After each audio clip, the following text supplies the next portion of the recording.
You have a couple options, either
sound scientific technical posture for the project as it stands today, and we want to have that for the record for the community's benefit moving forward in the future.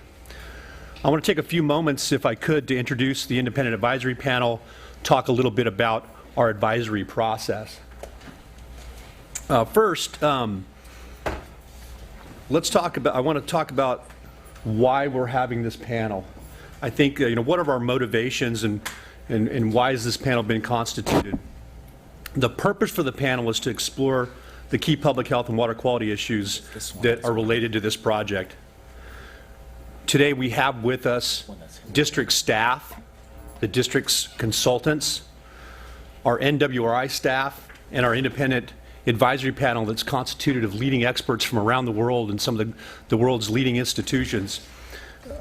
We've worked as a team to develop today's presentation and what you're going to witness. And again, our real purpose is to gain some clarity around the technical, scientific, and regulatory posture of the project as it stands today. And we want to do that for the benefit of both the independent advisory panel as they work on their charge, and for the benefit of the community as they make these really important investment decisions in their water resources infrastructure. Let's talk a little bit about the National Water Research Institute, and I'm going to stand up if that's okay with everybody, because this is, I feel awkward sitting behind this thing. I feel much more comfortable standing. I can actually see what I'm talking about too. About NWRI. NWRI is both a joint powers agency, which is a partnership under the California Government Code, and it's also a 501c3 that provides aspect of benefit for our member agencies. We operate out of Fountain Valley, California, and the institution was founded in 1991 through a cooperative effort of benefactors in Southern California and a number of public agencies.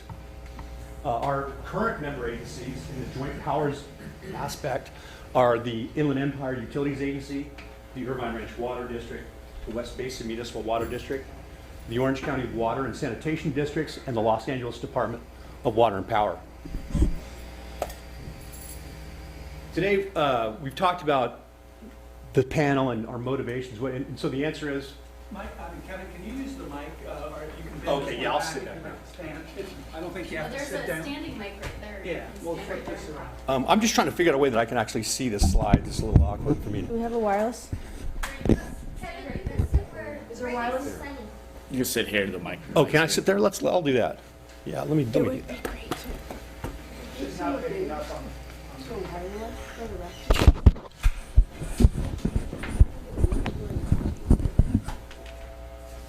Thank you.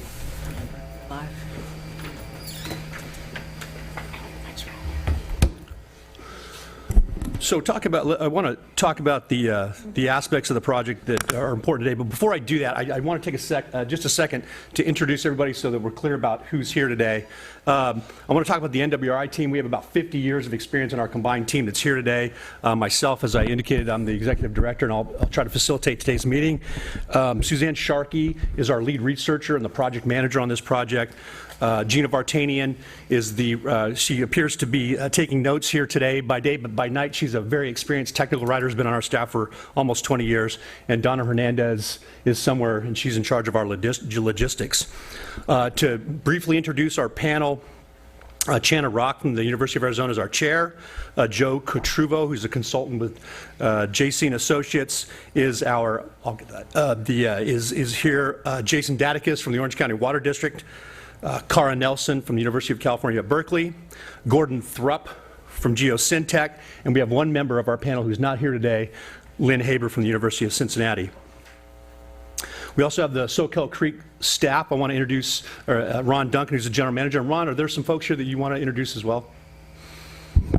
Thank you, Kevin. Yeah, we have several staff here, but I'll just point out a few of the elected officials. We have two district board members here, Carla Christensen and Bruce Jaffe. We have Jim Kerr, who's also official on the Mid-County Groundwater Agency, and Larry Freeman, who sits on one of our public advisory committees. So, thank you. Thank you. In addition, I know Taj Dufour is here from the staff. Melanie Schumacher, who we'll hear from soon, is here. Also, a couple of consultants for the district, they're here as well. Andy Salveson from Carollo Engineers and Sonny Wang from Brown and Caldwell.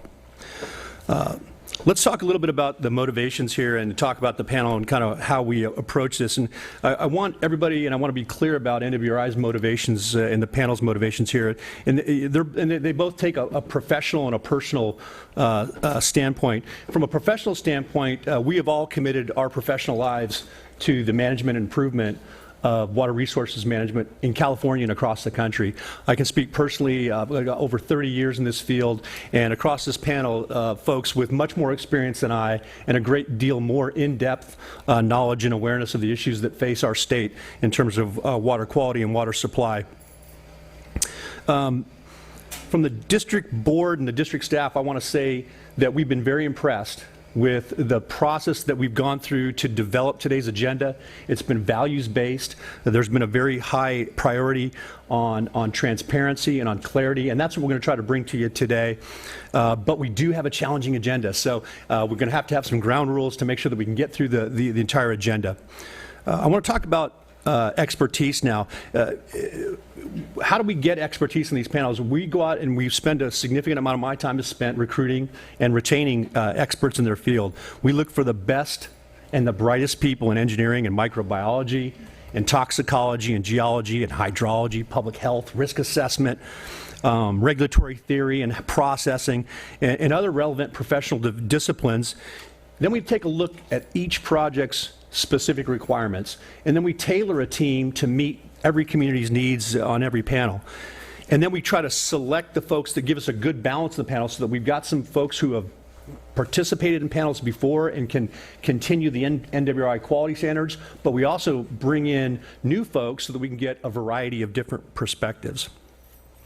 So that's kind of the expertise part. Let's talk about independence and how do we establish and maintain independence as an institute. And the first thing is that we take an active, direct role in the facilitation and the research that supports these efforts. We take responsibility working with the panel members for authorship, for editing, and the publication of the documents. And again, this work reflects time spent reflecting our personal passion and our professional disciplines to which we are both committed, and that our professional reputations are on the line. So what's the result is that at the end of the day, the district leaders who are going to make the decisions as this community move forward. And in this case, today, through our public meeting, the residents have access to the collective expertise to this group of the world's leading experts, and not only them, but their colleagues at the respective institutions that they work with, that's tailored to reflect the specific needs of this community as you move forward in making this really important water supply and investment decision. The panel process is rigorous, and we look to apply science and best management practices to all our work. Talking about the panel process very quickly, the NWRI works with the panel to develop the agenda with the partner agencies. So again, we've worked collaboratively with the district to develop today's agenda. Then we facilitate the interaction between the panel and the community members. This is going to be something that that we've spent a lot of time developing, and I hope that will reflect in today's meeting. The panel then is going to meet alone, and we're going to review data and discuss the technical and scientific details and implications of the project. And this will happen both here in public and probably another group panel meeting, and we'll also have a number of meetings with the chair and subsets of the committee as it makes sense as we move forward.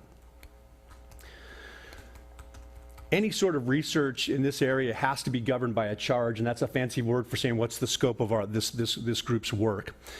We want to provide independent expert review of the technical and scientific aspects of the project. And that's really what we're here to do. We're not, this panel won't be involved in financial decisions. They won't be involved in design decisions. They want to look at the technical and scientific aspects of the project and focus on ensuring the design of the water purification and injection processes are protective of public health. That's what NWRI exists to do, to help develop new sources of water and make sure that those new sources of water are protective of public health.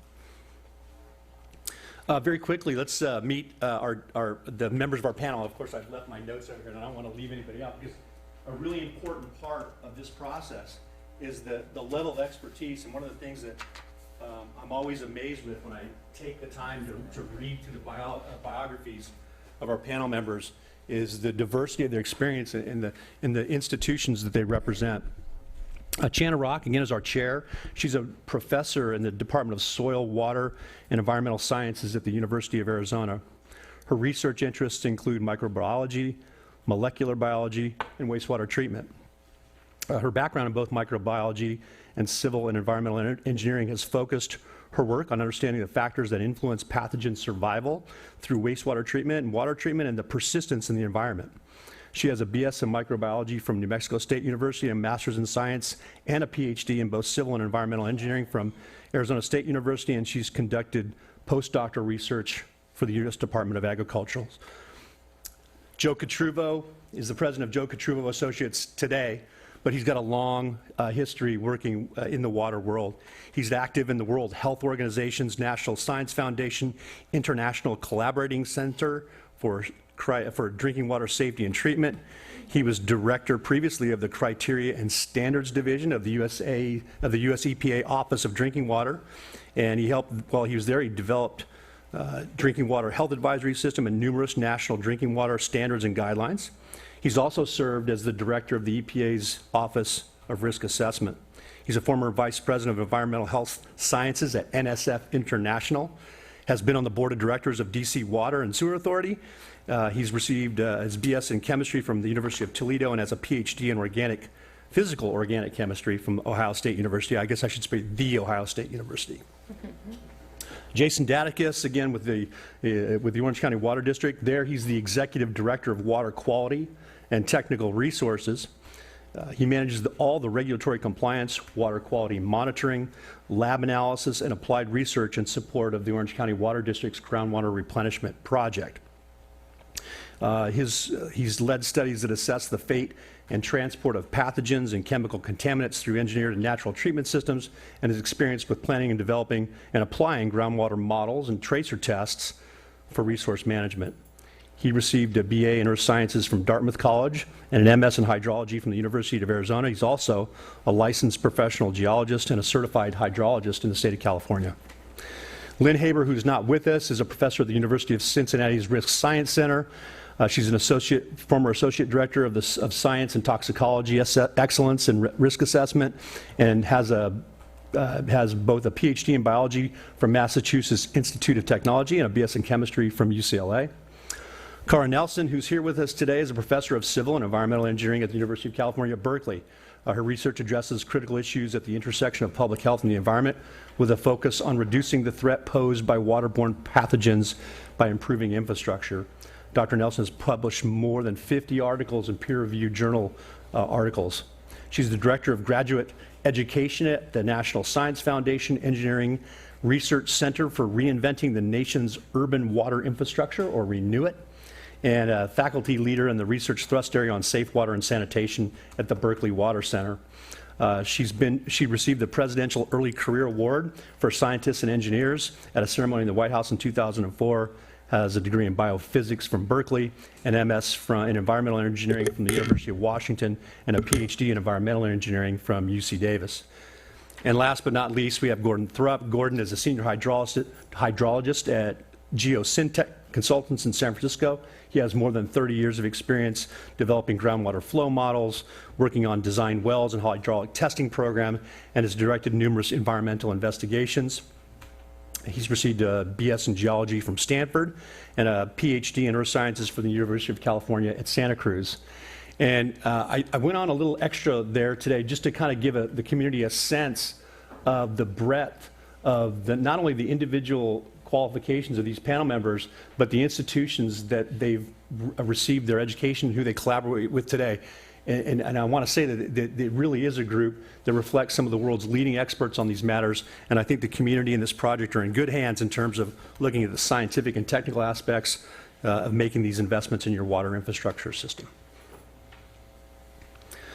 The objectives for today's meetings are as follows. We want to introduce the panel, and we've done that. But we're going to take a little bit of time here on the agenda to describe the water shortage challenges here in Santa Cruz Mid-County region and why the district's investing in this sustainable drinking water supplies. We want to explore key public health issues related to the Pure Water Soquel project. And we want to provide an opportunity for the community members to ask questions and to interact with the panel.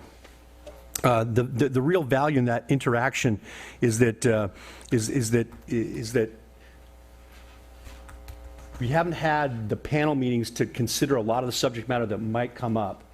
But what we want to do is allow you to talk individually with members of the panel in a way that answers any concerns that you have. We want to give the community an opportunity to hear directly from the experts on their perspective and their educational background on issues that are important to the members of the community. To that end, we are going to have a few ground rules for today, and they really relate to how we can maximize the time to set that posture of the project and to make sure that we have enough time to answer the community's questions as well. So Suzanne is going to work with members of the public. If you have a question during the presentations, please hold your questions, write them down on the card, and get them to Suzanne. And what we're going to do is we're going to take a break after the presentations are concluded and before the question and answer period begins. So we're going to organize, as the NWRI staff, organize those questions in some kind of rational fashion, and then when we come back, we're going to present the questions that we think are most reflective of both the community's interests and the interests of the community here today in order to maximize the amount of interaction between the community and answer the key questions both for you all today and for the community at large using the videotape. So in terms of the scope of those questions, we want to really focus on things that are within NWRI's control. This is a meeting for us and our panel to get a sense of where the project's at and to provide input to the staff. So we want to really focus those questions in three areas, and you'll see that the question cards have been developed in a way to reflect this. One, if you've got any questions about the panel process, we'll certainly answer those for you. We also want to really focus on groundwater quality resulting from the proposed Pure Water project. We also want to focus on water quality of existing water supplies in Santa Cruz. And if there's other questions that are kind of outside of those scope, and if there's more questions that we can possibly get to today, and we're going to work as hard as we can to answer as many as humanly possible. I want everyone to know that during the development of this report that we will answer all the questions that we receive today. And if we don't answer them here today, and even if we do answer them here today, we're going to provide a written response that will be included on the website shortly and will be made an appendix to the final report that we'll provide to the district. So with that, we want to transition real quickly into the presentation part of the program. Our first speaker is Melanie Mao-Schumacher. She is the Special Projects and Communication Manager for the district. And she's going to start with the why and how of the project. And I want to ask again, if you'd be so kind, if you have a question, take time. If we ask questions during the presentations, we probably won't get through the first part, which is to kind of get this factual basis out. And so write those questions down, hand them to Suzanne, and we'll get them into the process and try to answer those today. So with that, I'll turn it over to Melanie. Thanks.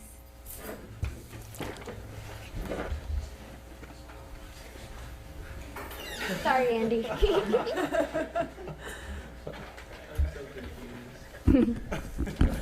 Keeping us all on our toes. Thank you. I think just one other thing we wanted to note, and maybe Kevin, you already said that. What I really liked about this panel process is for the public to know, and also those who may be watching it, this is being live streamed.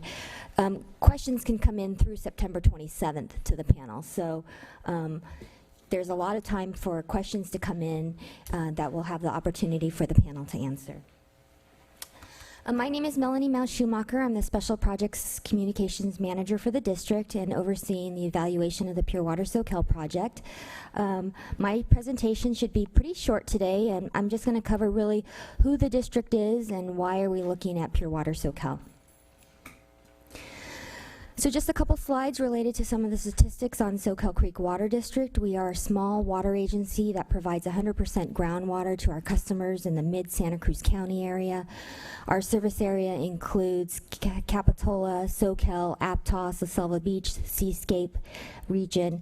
We serve about 40,000 customers. We deliver about 3,100 acre-feet per year of water. That was our statistic from last year during a time of great conservation. We have about 130 miles of pipe, and all of the water that we serve is produced on this side of Santa Cruz County. We don't receive any imported water.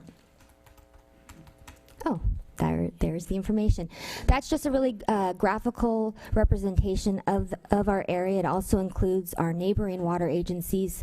The city of Santa Cruz is primarily surface water.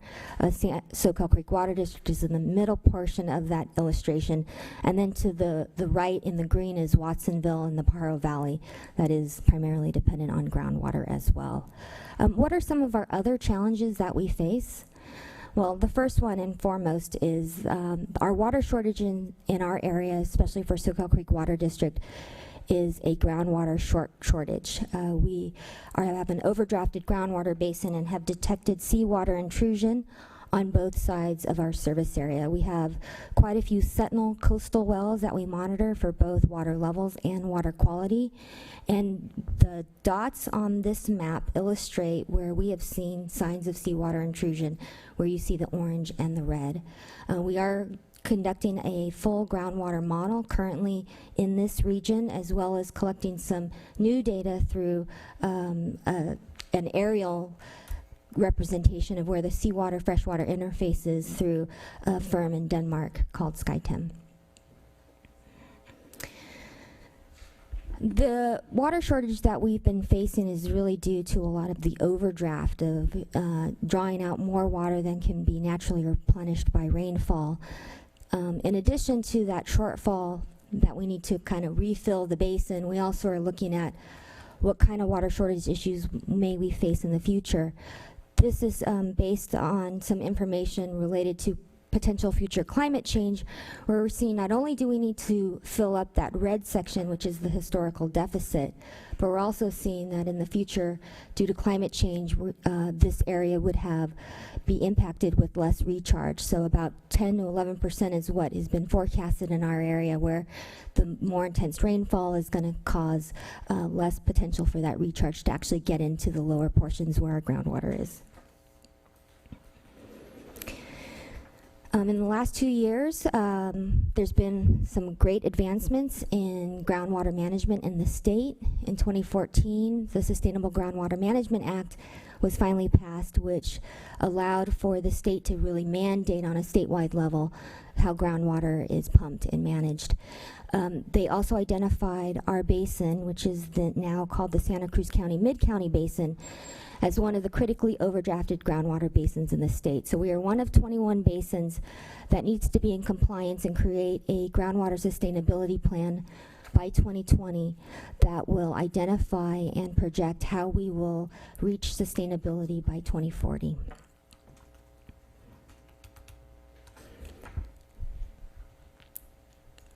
While groundwater is one of our is our primary source of water, it's not just plagued with the shortfall issues. We are plagued with groundwater quality issues of constituents that are both naturally occurring as well as man-made. In addition to the treatment that we do just for iron and manganese, we are also faced with water quality challenges due to chromium-6, arsenic, and TCP123. One of the things to note about our basin is that while Soquel Creek Water District is one of the primary municipal pumpers of the basin, we also share that basin with other municipal pumpers, such as the City of Santa Cruz, who gets about 5% of their water, Central Water District, which is a small water agency in Aptos, and thousands of other private well pumpers. Soquel Creek Water District does not serve agriculture, but there is some agriculture with these private wells and then also down to the south of us. So part of our overall program is not just to serve water to our customers, but it really is to be a environmental steward and manage the groundwater basin for our customers as well as the other regions. And with that kind of mantra, Soquel Creek Water District in 2013 created a community water plan, which is our long-range effort, the planning document that really helps us identify what are our goals and what are our challenges and how we're going to go about that. So the board of directors identified that the community water plan's goals were primarily to protect against seawater intrusion and to provide water for current and future generations. And with that, it's a very diversified program. It isn't just about, seeking a supplemental supply and bringing the basin into balance.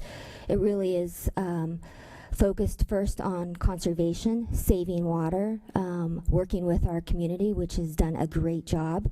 It's all about well management. We do have 15 groundwater wells spread out throughout our system that we manage the pumping to. We've developed a program where we're developing and putting in new wells away from the coast and reducing pumping along the coast just to kind of create that balance as we move to the next step, which is securing a supplemental water supply. So Soquel Creek Water District is currently looking at many supply options.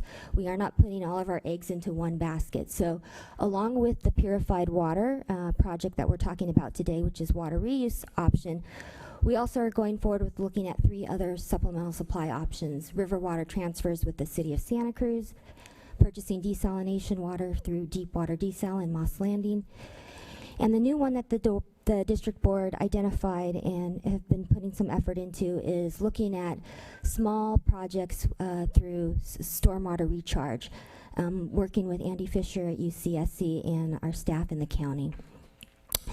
So with the combination of all of this, this is the district's plan for sustaining our water supply. Again, just one point to note, with Soquel Creek Water District, we really do focus on providing a quality of life for our community. We're really proud of what we've done here in the Mid-County in terms of providing a great place to live as well as a great place for people to come and visit. One thing I will point out here is just, as I said, conservation has been stellar here in our area, and most recently, about on average, our customers use about 50 gallons per person per day.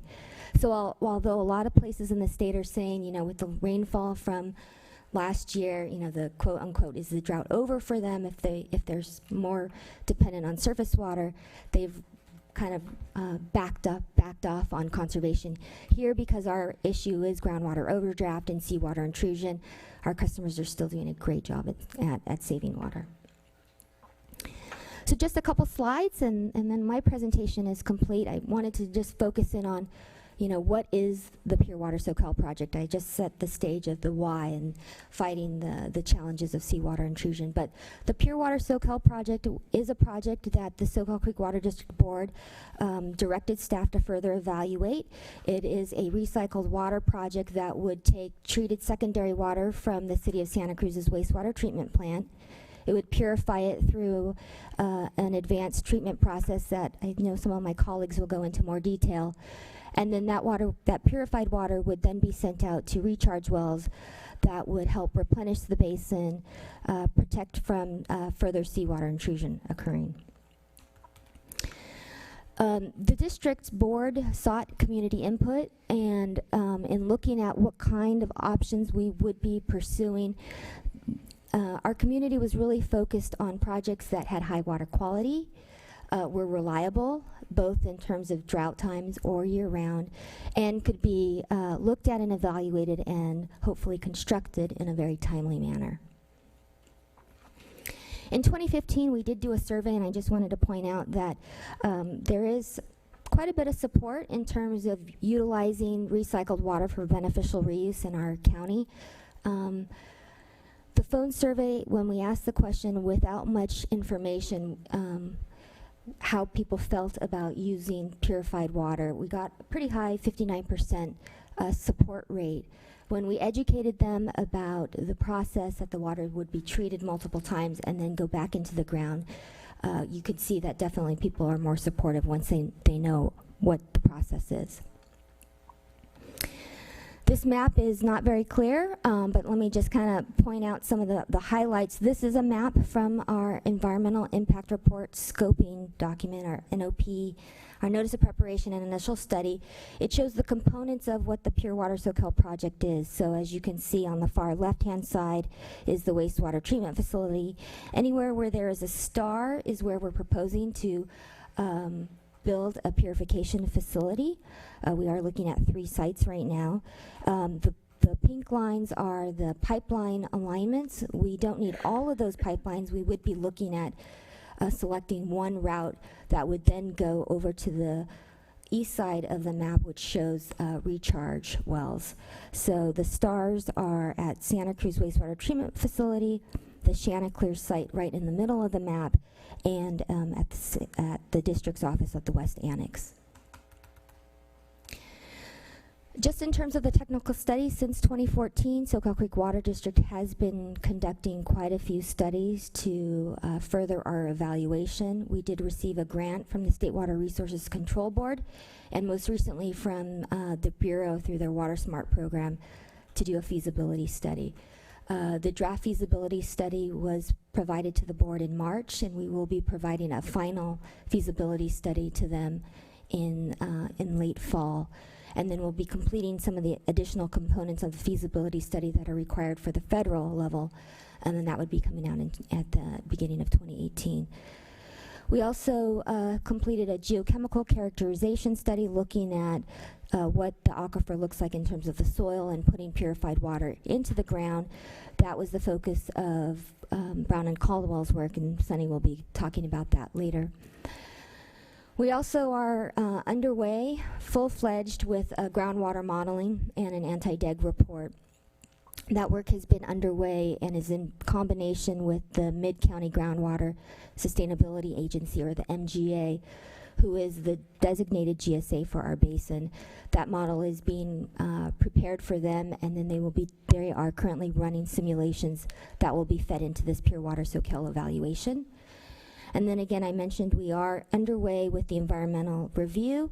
Elisa Moore, who is from ESA, she's actually here in the back, is the project manager for development of our EIR. We do anticipate that the EIR, at least the draft EIR, will be available in early spring of 2018. That would be released and would be the next public portion of getting input on that EIR report. And lastly, just in terms of the project and what we're doing, we are doing a lot of community outreach and education, spending lots of time, as you can tell, on the technical and environmental sides, but also with great importance is our community outreach and education, not just on the Pure Water Soquel project, but on the community water plan as a whole. This kind of photo collage just illustrates that we are attending community events outside. We're putting videos together. We're creating handouts. We're touring other facilities and working with other partner agencies that have developed and are currently running Pure Water Soquel projects. And that picture on the upper right is actually, you know, we are also focusing a lot of education internally to our staff as well about all of the options related to the community water plan. We're also, you know, out in the community. This is just a couple snapshots of some things that we have been doing this summer. We do have a banner campaign in the heart of Soquel Village that talks about conservation, talks about rebates, talks about recycled water. And then on the far right is an illustration of our recently unveiled trailer that we created that talks about the process of purification. The timeline of the project, as I mentioned before, you know, we started in 2014. We are currently in the evaluation period. At this point, the Soquel Creek Water District Board of Directors have not made a decision on any supplemental water supply project. They are waiting to see what the results are of some of these technical studies, as well as our environmental impact report. And following certification of the EIR, which we anticipate at the end of next year, they would consider project approval. And at that point, if the district decided to go forward with the purified water option, we would then move forward with design and permitting. Our goal was to try and have the project be operational by 2022. I think that would be a challenge. We did have a little bit of delays in the environmental process when we added some additional sites, so 2022, 2023 would be probably when we would first see water available to be put into the ground. And that's my presentation, so thank you. Thank you, Melanie. So now we've heard from the water resource managers of the region. Now we're going to switch to some of their consultants to talk about other aspects of the project in this effort to explore the key public health and water quality issues that are related to Pure Water Soquel. Before we kick off and introduce Sunny, I just want to encourage anybody in the audience, if you have questions, do you have the question cards with you? Are they in back? Just want to make sure that they're available, and anybody, if you've got questions, feel free to hand them to Suzanne anytime during the presentation. With that, I want to introduce Sunny Wang. He's Brown & Caldwell's water technology leader. He has over 15 years experience in designing advanced water treatment facilities around the world. A few of the notable projects that Sunny's worked on include the initial expansion of the Orange County Water District's groundwater replenishment system, the Silicon Valley Advanced Water Purification Center for the Santa Clara Valley Water District, and the City of Los Angeles Advanced Water Purification Facility. Thank you. And the Advanced Water Purification Facility at the Donald C. Tillman Water Reclamation Plant. With that, take it away, Sunny. All right. Thanks, Kevin. Just a couple things, overview of a presentation I'll give today. It's about the history of potable reuse, some example of what these facilities may look like, how to integrate that into your community, as well as the initial geochemical characterization study that we've done for the district, as Melanie has mentioned. So just a quick history of potable reuse in California. This isn't something new, it's something that the district is trying to implement for the first time in California. The longest running example that we have is the Montebello Forebay down in Southern California. It's been actually running since the 30s, but it's actually in the 1960s when they introduced recycled water as a component to replenish their local groundwater supply through spreading. And one thing of note here is the treatment that's being implemented here is not as much as being proposed here for this project. They only do tertiary filtration. They don't go through RO or any type of advanced treatment at the moment to spread the water. And it does supply about 40% of the water for LA County and has not experienced any water quality issues to date. The next project is Orange County Water District, which you probably heard a lot about. Is a great example. They started their program back in '65. We replenished replenished in groundwater basin with imported water. In 1975, Water Factory 21 was brought online to produce advanced treated water for direct injection to maintain a seawater intrusion barrier. And it was replaced with the larger groundwater replenish system in 2008 with advanced treatment technologies using microfiltration, reverse osmosis, and advanced oxidation. And has been expanded to 100 MGD in 2015. It's currently being planned to expand to 130 MGD. And if you ever visited Southern California, been to Disneyland, drank the water there, it came out of this plant. So I'm still standing here. It's water quality safe, right? So, and it's using full advanced treatment, as I mentioned, MF, RO, and UV AOP. Next example is West Basin Municipal Water District. Similar treatment, although they take a more challenging effluent and they purify the water to make 5 different types of water quality, one of which is for groundwater recharge for protection of seawater intrusion. But they also produce several high-quality purified water as well for industrial uses. So there's essentially no minerals left in this water for high-pressure boilers. So they're taking this even beyond what's required for drinking water. And the last example is probably something closer to home for the audience here, Santa Clara Valley Water District's Advanced Water Purification Center that was brought online in 2014. They have a lot of public tours that you could sign up yourselves and go visit just over the Highway 17. It's really to diversify the region's water supply portfolio and to encourage recycled water use in the region. And they also use microfiltration, RO, and UV at this facility. So just a quick overview on the treatment technology. This will be discussed in more detail, I think, in one of the later presenters' slides, so I won't spend too much time on it. As I mentioned, the districts are proposing using proven advanced treatment technologies. Microfiltration, reverse osmosis, UV and advanced oxidation, same technologies that's used at Orange County, West Basin, and Santa Clara. So just microfiltration, these are membrane filtration processes. The pores of these membranes are very small. If you look at the slide here, this is on the district's public outreach trailer. The actual holes on these membranes are 1/300th of the width of a human hair. So removing bacteria, viruses, down to submicron levels. So they're designed to remove about 99.9 to 99.99% of viruses and bacteria into water. So it's very safe, high quality water comes after this process. But it's not the only process that they'll be using. After this, reverse osmosis follows. It removes minerals. It goes another step beyond the microfiltration process. The water quality coming off of this process is near distilled. These technologies are not only used in drinking water treatment, but also for baby food manufacturing at hospitals to produce a very high quality clean water for those applications as well. And last, there's advanced oxidation, as I mentioned. So after microfiltration, RO, what is left? There may be some trace amounts of constituents of emerging concern that Andy will talk about after my presentation. But this is to make sure any trace amounts of those type of chemicals are removed and oxidized out of the water. So you have a 3-step multi-barrier advanced treatment process to produce this high quality water. So just a few examples. I joke with these slides. They're more like slideshows of a family trip and come home. So I kind of flip through these pretty quickly. Just examples of what these advanced treatment facilities may look like. This is the Lot Clean Water Alliance facility up in Washington. Kind of looks like a school if you look at the larger photo.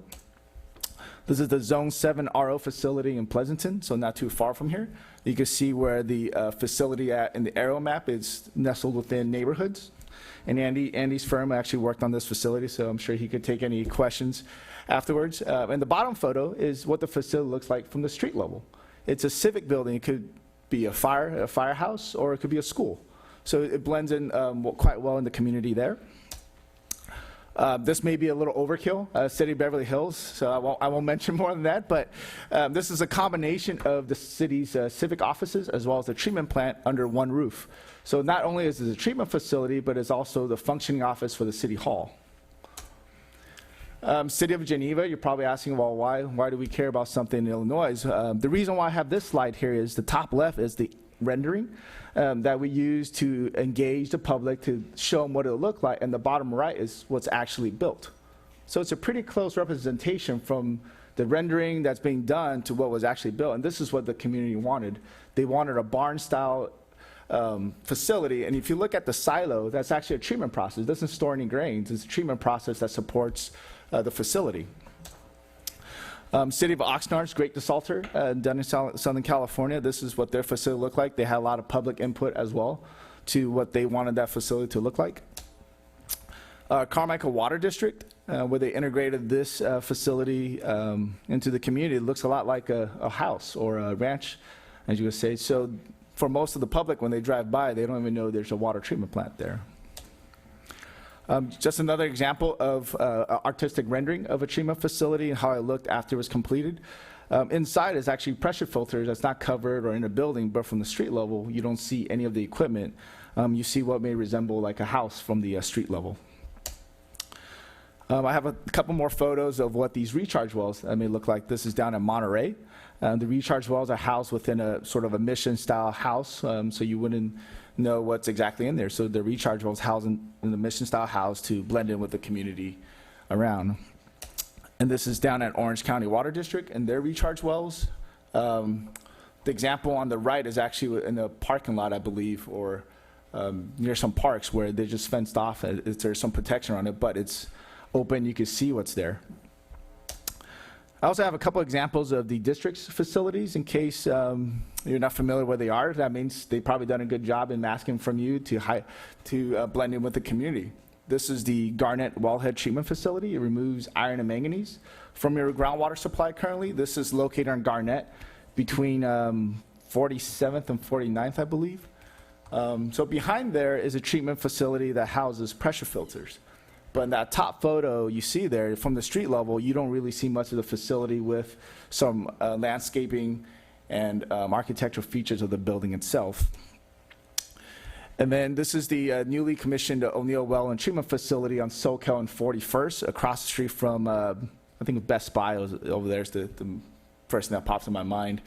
So from the street level, you actually just see the wall perimeter of the facility, but inside you see the pressure filters, which is not enclosed, but you cannot see that from the street view, and also the groundwater production well as well behind that fence line. So these could all be designed to be integrated in your community to not only integrate it in, but also work with the community to input, maybe enhance what it currently looks like for the community. So I'll just have a couple slides on the groundwater aquifer geochemical characterization work. The objective of this was really the district and the board looking ahead really in this planning level on how to best integrate this new water supply and to replenish the local groundwater sources. So they want to understand how this interface with the current supply to mitigate against seawater intrusion, also reduce the effect of native constituents on the groundwater supply such as arsenic, chrome 6, or 1,2,3 TCP, which I'm sure you guys are aware of in your water supply. So we want to make sure when this water is introduced to your basin, that one, it doesn't mobilize these contaminants, and two, you replenish your aquifer so you don't have to draw from that more contaminated parts of your basin as well. So you don't have to pump from that area to meet your water demands. So just some considerations on post-treatment. You know, once it goes through the MF, RO, and UV AOP process, this is very high quality water, but it also needs proper post-treatment to adjust the pH, to add alkalinity, so you don't have any adverse reactions such as mineral dissolution or any operational challenges with the injection wells which may clog the injection wells. So you want to make sure this water is tailored for your aquifer. Just an example for Orange County Water District, when they commissioned the groundwater replenish system in 2008, they had established a post-treatment goal. Keep in mind this means all drinking water requirements. But during the initial expansion, they wanted to investigate, look at maybe alternative target to better protect their assets, primarily the cement mortar line pipes, and also to prevent any scaling that's at the injection well screens. So they looked at changing that target. Keep in mind, this is still within drinking water quality requirements. They ended up with a lower pH than the original to better mimic natural replenishment, such as rainwater. So with that, they saw better protection of the infrastructure, but in addition, they also mitigated against arsenic mobilization. I believe that research is still ongoing with the help of Stanford University. So it was an added benefit for them to not only protect their asset, but they also improve the water quality of their aquifer as well. So just some initial steps of this work. As I mentioned, we want to characterize the district's aquifer, the soil properties, and the geochemical reactions. Gather data for future stages of this project to better model the water quality as it's traveling through your aquifer, and identify any minerals that may interact with the purified water as well, and assess the chemistry. So just a couple of locations. This was on Melanie's slide of the recharge well locations and the monitoring well location where we took some sample from. So this initial step, we didn't actually take the materials at the proposed recharge well sites. We found sites that are similar because those soils was already available. So keep in mind, this is just the initial step. This is not the final outcome of the study. So we found soils that's analogous to the recharge well sites. And we compacted them into different intervals and put them in different segments. So you can see in the bottom left box, we took different intervals, combined it to the masses that we need to run the analytical test on. So we ran X-ray diffraction, we looked at leaching test, and we also looked at current water quality data from the district's groundwater supply to get an idea of what constituents we might want to hone in on, and want to simulate what happens when you introduce deionized water as a baseline before any post-treatment is done to see how that reacts with the soils. So what we found at these sites is that, one, it varies quite a bit within the district service area. This pie chart kind of shows the makeup from silicate, clay, carbonate, sulfide, and sulfate. What's important to note here, you just see the different pie charts. They're different, right, in terms of makeup. The bottom right, you don't see any green. There's no carbonate in there, whereas the other three has carbonate. And the composition, amount of clay, and sulfide and sulfate are all different. So you need to keep that in mind where you introduce this water. They have different soil chemistry as well. They also vary with depth. So this is at a single location as it's moving further down into your groundwater aquifer. They also vary as well. So you want to consider, well, exactly where are you introducing this water within your groundwater basin as well.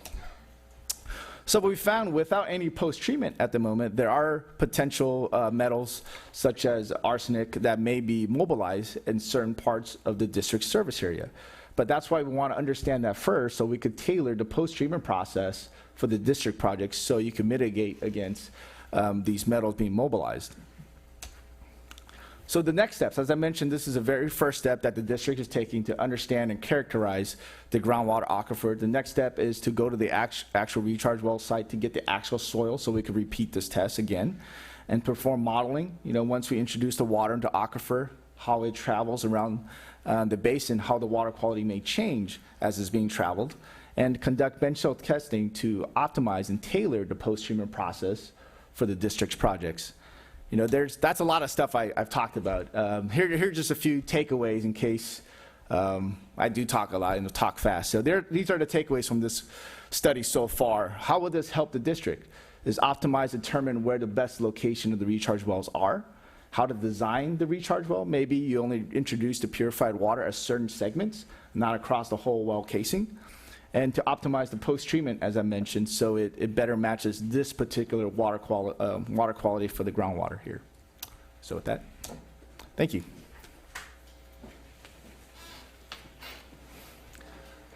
Thanks, Sonny.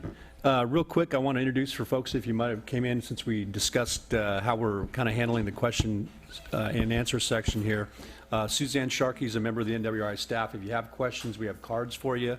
I encourage you to fill those question cards out, and we'll take a break after the presentations are over, organize a response to make sure that we answer as many questions as possible. With that, we want to bring up the district's next consultant that's going to speak to us today about the issues related to groundwater quality here in the Soquel region. That's Andy Salveson. He's with Carollo Engineers. Andy has, over the last 24 years, led over $10 million in research and performance on purification systems to remove pathogen and chemical pollutants from water. He is a licensed civil engineer in California, Texas, and New Mexico, and holds an undergraduate degree from San Jose State in civil engineering, as well as a master's degree from the University of California at Davis in environmental engineering. Andy, take it away. All right. Thank you, Kevin. Panel, community.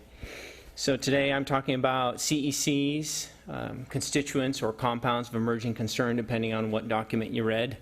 but that's the acronym CEC. It has to do with trace level chemicals in water in this example. So I want to take a moment and go through some regulatory and health components. And again, I'm focusing on chemicals. What I do want to point out is that as we engineer these projects, there's two broad targets for purification, one being pathogens, so the microorganisms, and those are handled through a number of barriers which have been documented in some of the district's publications on this project. I'm not going to be talking about those today. I'm going to be focusing on the chemicals. So what I want to do is provide a little perspective on chemicals in drinking water.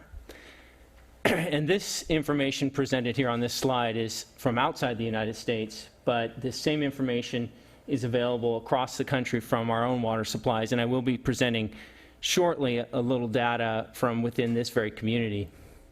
But the World Health Organization, that's WHO, summarizes pharmaceutical levels and impacts in drinking water. The document, a snapshot of it shown on the bottom right. I'll just highlight a few things as we develop our perspective on CECs. So there's a number of chemicals that were looked at in this report. They looked at them across a number of countries, and what we find in our water supplies is that there are these trace levels of pollutants. If I was to pick out one line item for ibuprofen, which we all know what that is, you can find concentrations in Finland, France, Germany, Switzerland, US, you name it. And they're at low levels and in the nanogram per liter range, and I'll explain nanograms per liter in just a moment. But I want to move on to some of their findings. The concentrations of the CECs are commonly found in treated water. That means the water at your tap. And they're generally below 50 nanograms per liter. I don't like to read off slides, but in this case I think it's important, highlighting some of what the World Health Organization said in this report, quote, appreciable adverse health impacts to humans are very unlikely from exposure to the trace concentrations of pharmaceuticals that could potentially be found in drinking water. Concentrations of pharmaceuticals in drinking water are generally more than 1,000-fold below the MTD, another acronym, minimum therapeutic dose, which is the lowest clinically active dosage. ... which suggests that appreciable risks to health arising from exposure to trace levels of pharmaceuticals in drinking water are extremely unlikely. This is one of many studies that have looked at this issue because there are chemicals in our water supplies across the world. We want to know what their potential impact is. So here's another study. Again, this is World Health Organization. The document is, I did a couple screenshots so you can see where it's from. And again, I'm going to read it to you, so bear with me. Based on another term, MOE, margin of exposure, that we have calculated for drugs whose occurrence has been documented in drinking water, we must conclude there is little evidence to support the hypothesis that drugs in drinking water present a substantive hazard to human health. So we keep looking. But let me give you a little perspective on nanograms per liter. So the first most important thing is, before we look at the salt shaker, is that these studies that are repeatedly done and will continue to be done show that these trace levels of chemicals in our water are not a risk to public health. But for perspective, let's talk about what nanograms per liter are. So looking at that salt shaker, so a nanogram per liter is also called a part per trillion. Essentially, it's 1/1,000,000,000th of the mass of water in 1 liter. So what does that mean? You saw a 50 nanogram per liter number in an earlier slide. What is that equivalent to? Well, it's equivalent to 1/10,000th of a single grain of salt in a liter of water. So it's a very small number. If we look at another perspective, you saw the ibuprofen, which I highlighted. If you had 50 nanograms per liter of ibuprofen in your water, and you drank 2 liters of water per day, which is what people generally do, that person would need to drink those 2 liters of water per day for over 5,000 years to ingest the total of 1 tablet of ibuprofen.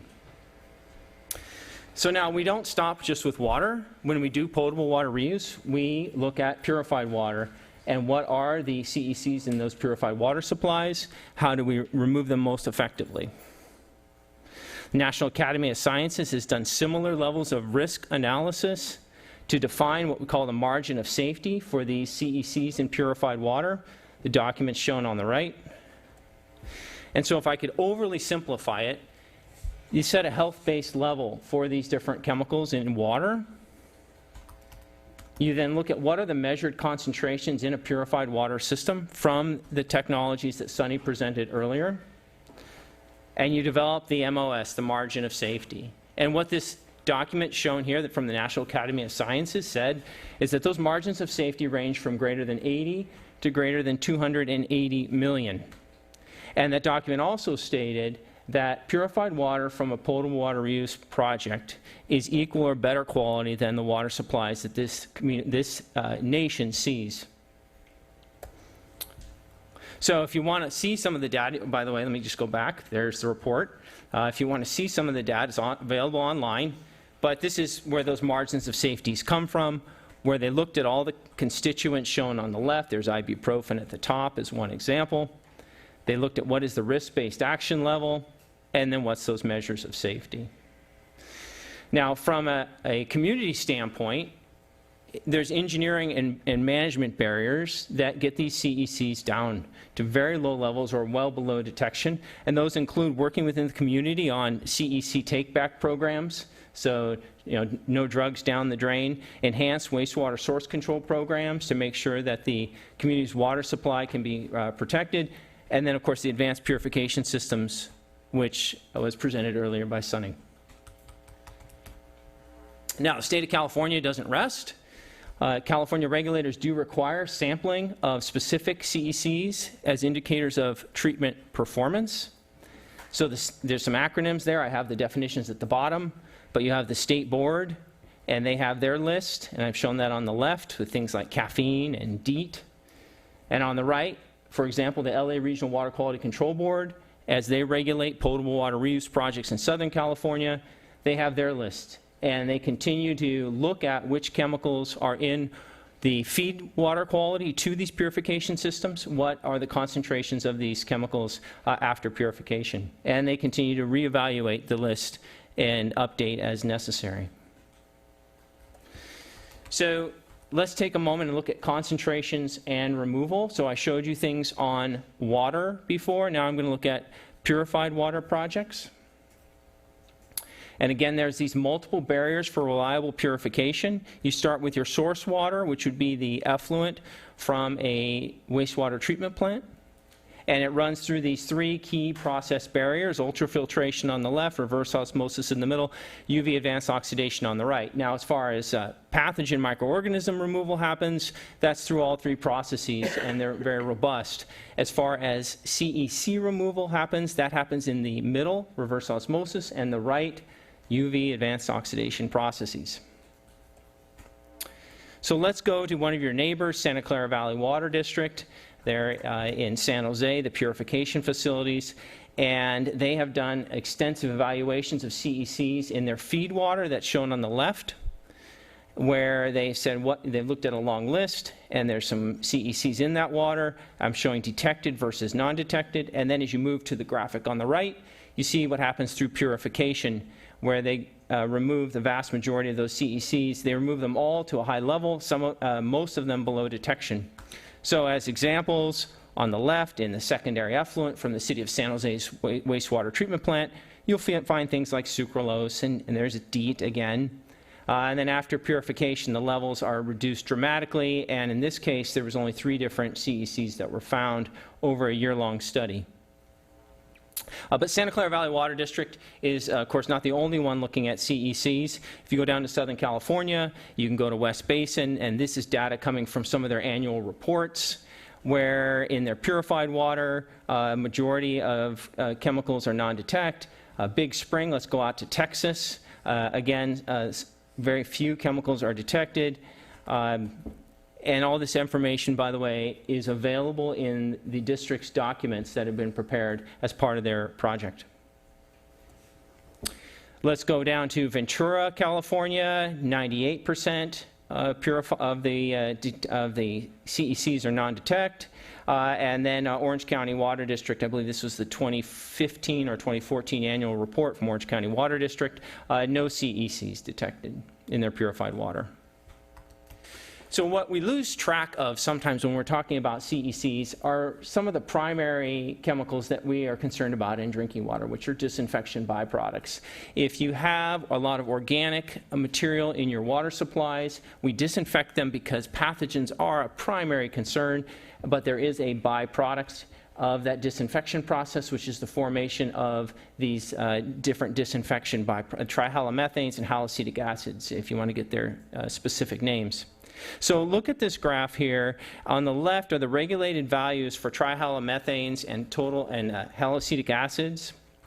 And you see the regulated numbers, and then you can look as you move left to right. Soquel Creek Water District, the DBPs that are formed from their chlorination of groundwater, move to the right. City of Santa Cruz, DBPs are higher because you're chlorinating surface water, which has higher organics in it. And I do then want to point out from Santa Clara Valley Water District's year-long study, the disinfection byproducts from a purified water. So now if I move, let's get local here, and let's look at Soquel and Santa Cruz CEC data. And again, this information is all available, so you can have hard copies in your hand at some future time. And the report I'm referencing is shown in the right, the graphic there. So bench scale work was done, funded by the Soquel Creek Water District. Measurements of the CECs were in the City of Santa Cruz's secondary effluent. There was a desktop simulation of purification based upon all the different projects that are happening for purification, and then some comparisons. So first, what we saw in the Santa Cruz effluent, which is not a surprise, there are CECs in wastewater. And 28% were detected, 72% were non-detect, 25 CECs were tested for sampling events. So this is the data, and a lot to take in on one slide. I just want to highlight the number of CECs. They're all tested on the left. We do list their common uses. People want to know what is carbamazepine for example. And then the average value with the little red arrow over it, that's the average of the four different sampling events. And then what we do put on the right are health screening levels, similar to what you saw in those World Health Organization and National Academy of Science documents, where for these unregulated chemicals, what levels are deemed protective of public health. So then we went through a simulation. You have the CECs. If you go to the very left of the graphic, we have the CECs that were detected during the testing. Then we did desktop simulation of the purification process based upon all these facilities that are operational, and we result in predicted water quality for a pure water Soquel project. So here's the predictive results. I want to highlight several of these columns. The second column, predicted removal in percent. A lot of times the numbers that we had were greater than, means we expect greater removal larger than what was predicted, because the data out there says that these purification systems remove things to below detection. But we're listing them as a greater than number. And then on the right column is essentially a vast number of non-detects well below analytical levels at the nanogram per liter level, and then several chemicals that were less than a certain value. So what I did there on this graphic is I removed all the non-detects, showing that several chemicals are going to be less than a certain number. They very well could be below detection themselves, but the study allowed us to make the prediction shown here. And that's all documented in the report. So again, let's go back to perspectives. In the community's water supplies, there are CECs in the Santa Cruz Soquel area in the water supplies. I want to highlight the columns at the top of this table. The GHWTP, that's the Graham Hill Water Treatment Plant, that is treated water. Then there's untreated SLR, San Lorenzo River water at Felton, then San Lorenzo River water at Trait, groundwater at Cells, and groundwater at Altivo. And what I'm going to do is I'm going to remove all the non-detects and point out that from this data, which we were supplied, there are 13 CECs detected in various water supplies in the Santa Cruz area. So as far as CEC sampling conclusions, we did look hard at the secondary effluent from Santa Cruz and the very similar effluent quality when you compare it to some of the other studies out there. In this report, we looked at Oxnard, California, Santa Clara Valley Water District, and Big Spring, Texas. So they all have CECs in them, and they're of comparable levels. And then does the purified water meet all drinking water standards and health-based criteria? And the answer is yes, based upon the predictions, and those predictions in this report come from the success in Oxnard, Santa Clara Valley, and Big Spring, Texas. You can very easily expand this looking at Orange County Water District, West Base, and some of the others that have been mentioned. Now, there are limits to the study. It's a small data set, 4 grab samples over a fairly narrow window of time. And the recommendation in our report is, parallel with the development of a Pure Water Soquel project, of course, repeat sampling and analysis on a quarterly basis. Continue to develop this information. So that concludes my presentation. Thank you. Thank you, Andy. Again, if there's any questions that the audience has, feel free to share those with Suzanne so we can prepare for the public commentary section. Now we're going to move to a different sort of presentation. We've been hearing so far from consultants for the district. At this point, we want to bring up Cara Nelson, who's a member of our independent advisory panel, because we thought that she was by far the best person to provide the kind of context that we want to use to bring all this information together. We've just heard a lot of really technical information, a lot of really important information with respect to both to public health and to water quality. And as Andy pointed out, as Sonny pointed out, these slides are going to be made available for everyone online, so you can find them, take a look, check the sites, and become informed. But we wanted to conclude the presentation aspect of this meeting today with some context about what does all this mean? Where is the state of the art in water reuse in California and around the world? And we really couldn't think of a better person to provide that kind of context than Cara. And if you weren't here earlier for our introduction of Dr. Nelson, let me indulge her for just a moment, if you indulge me rather, and describe her background. Her research program focuses on innovative water and treatment processes, especially those that reduce risks from waterborne pathogens. She holds an undergraduate degree from the University of California at Berkeley, a master's from the University of Washington, and a PhD in environmental engineering from UC Davis. And as I mentioned earlier, she's also been very active in the development of a number of initiatives within the industry to both make reinvestments in our aging infrastructure in the United States and to make sure that we're applying the right kind of decision-making criteria and bandwidth to these really important infrastructure investments. And with that, I'll turn it over to Dr. Nelson. Thank you, Kevin. Let me tell you a little bit more about myself and then the role of the panel. So I've been a professor at UC Berkeley for 17 years now, and part of our job is to educate tomorrow's leaders, tomorrow's water leaders. So we really emphasize in the way that we are educating tomorrow's leaders what is the cutting edge of practice and what is the state of current science. And so that forces us to be constantly keeping up with the state of practice and what's coming out in the research literature.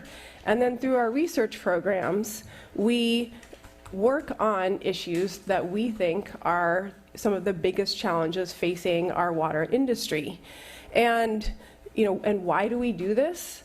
Because we are deeply committed to the mission of providing safe water and ensuring that we are protecting public health and our practices. Why do we participate on panels like this? I can speak for myself personally. I'm a professor at a public university in California, and I see this as a really important part of my responsibility. I don't have to do this kind of thing. This is not actually, something that's required of me. I do it because I believe in this process, and I want to make sure that you are being provided with safe water, and I feel that it's. I get involved in projects like this all around the world because I believe that that's an important part of my responsibility as a professor at a public institution. So we operate completely independently from the district and the consultants that you've just heard of. So in our closed meeting session this afternoon, it will be just the panel members and the NWRI folks that are running, managing this process. So while we work together as a team, because we need to share a lot of information, and there's a very open process in terms of we can request at any time additional information that we need from either the district or the consultants, we operate completely independently in terms of how we are discussing, evaluating this information, and providing recommendations. And we take that job very seriously. Our integrity depends on it, our credibility, how we're viewed by our peers, how we are evaluated, in each of the professional careers that we have. And so we take this process incredibly seriously. So to provide some of that context that Kevin was mentioning, I wanted to walk you through sort of where the process that's being proposed here fits within the scope of practice of what's occurring in the US right now. So we often refer to this practice called de facto reuse, which is what most of the country's water supplies actually consist of. And in de facto reuse, you have a community that is withdrawing its water, its drinking water source from the environment. It uses that water, sends it to a wastewater treatment plant where it's treated and then discharged back into the environment. And for many communities live directly downstream of where one of these effluent discharge points occurs. And so their source water is directly impacted by the wastewater of the community upstream, treated wastewater. And so then that water then goes through additional treatment and is used by that community, et cetera, and the process continues. So we refer to that overall practice as de facto reuse. And it's not something that we have a long history of recognizing and talking about explicitly. But the industry is now moving to recognize that it's important to acknowledge that this process is happening all across the country.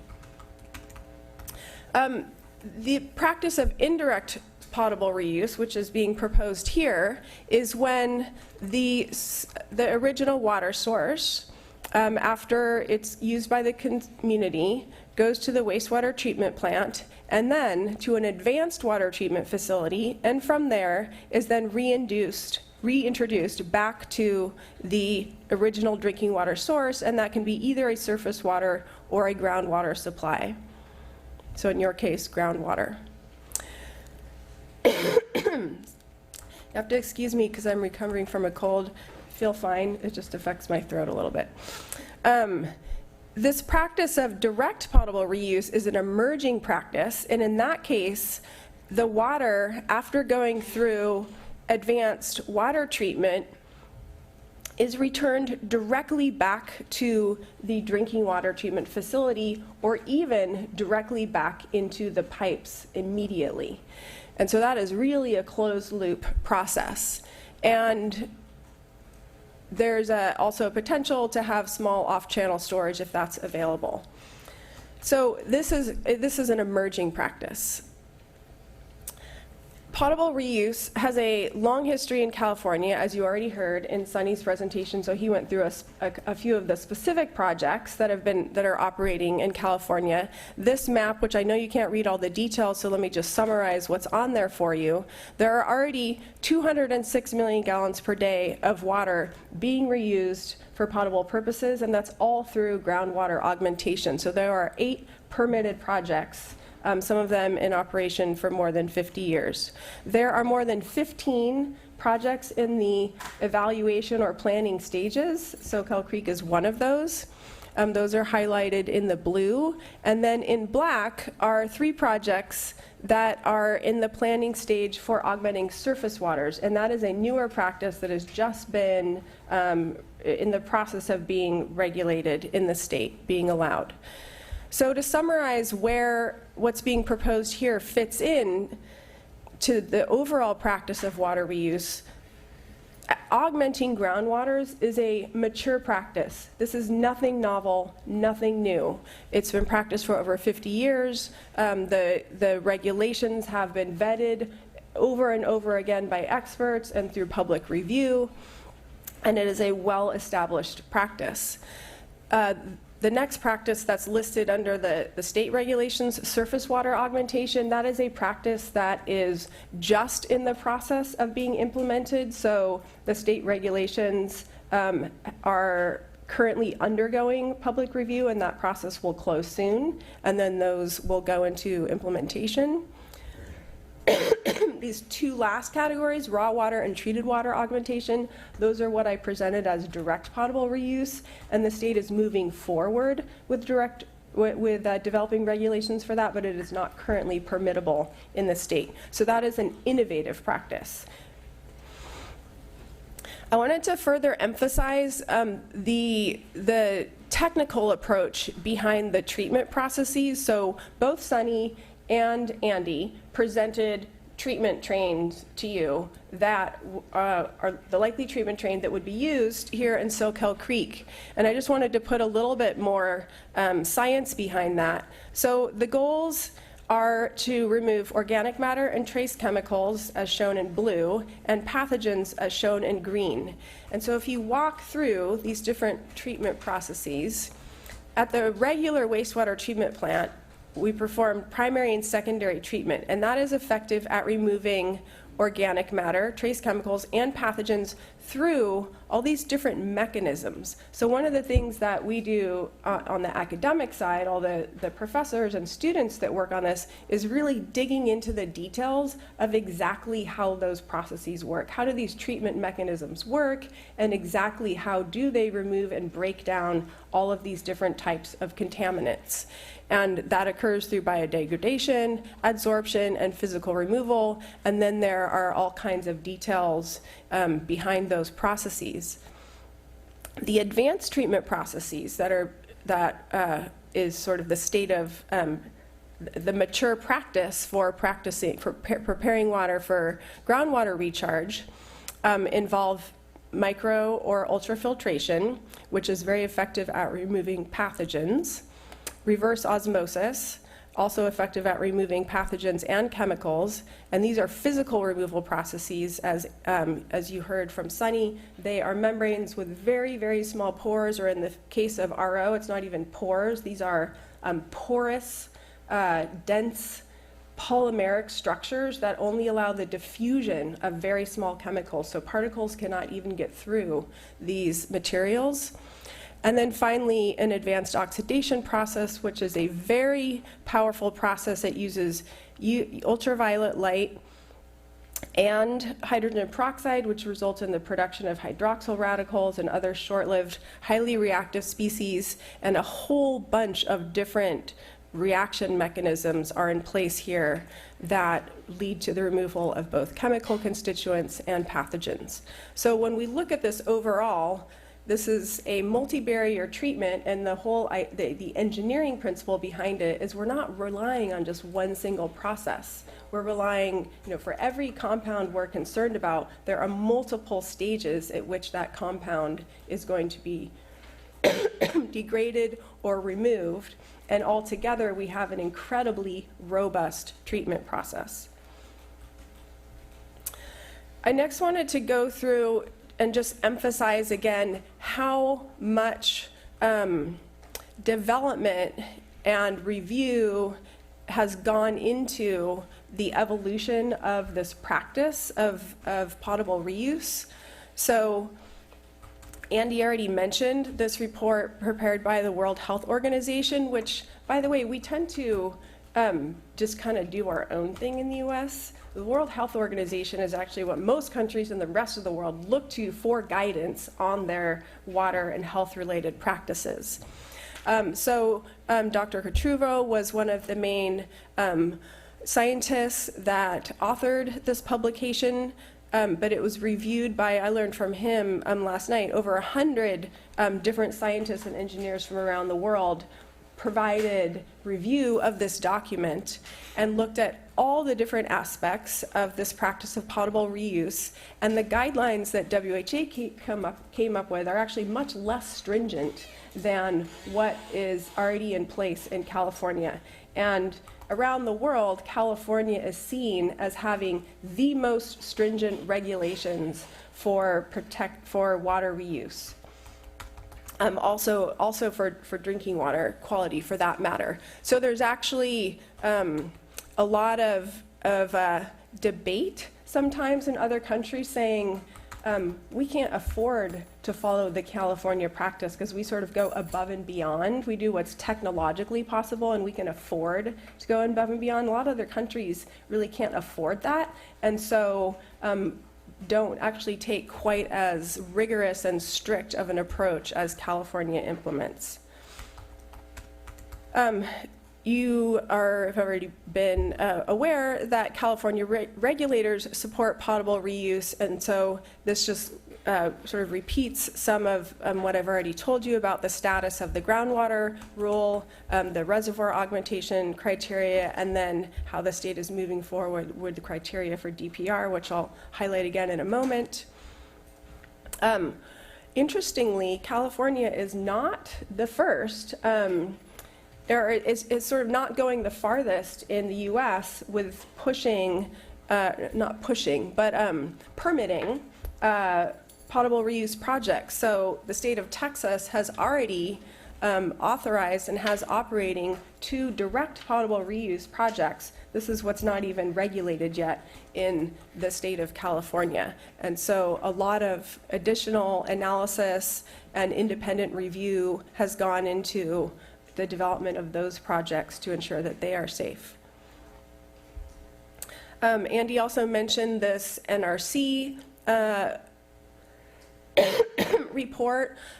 So the National Research Council is the council that serves sort of at the bequest of Congress. So Congress can request for the NRC to assemble a panel of independent experts to address any pertinent issue that Congress feels like it needs input on in order to make a policy decision or take legislative action on something.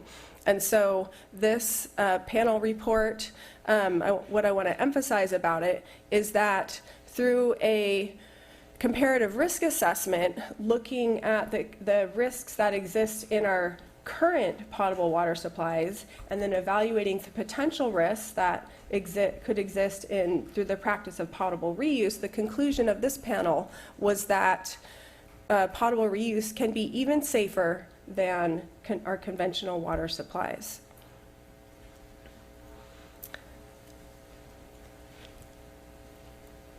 Another independent advisory panel that was convened to specifically address chemicals of emerging concern was done at the state level. And so the State Water Resources Control Board convened this panel, and the first report was published in 2010.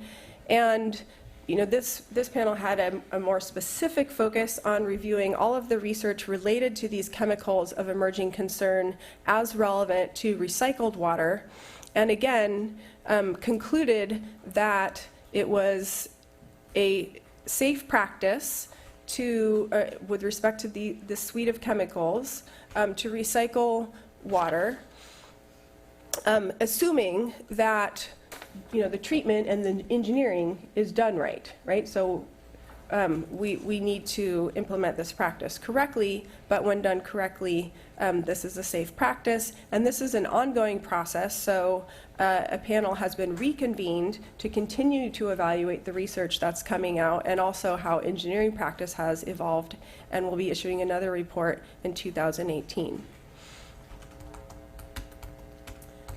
With regard to this emerging practice of direct potable reuse in the state of California, so again, there are two permitted projects that already introduce highly purified water directly into their drinking water supplies in Texas, but California is taking a more conservative, careful approach.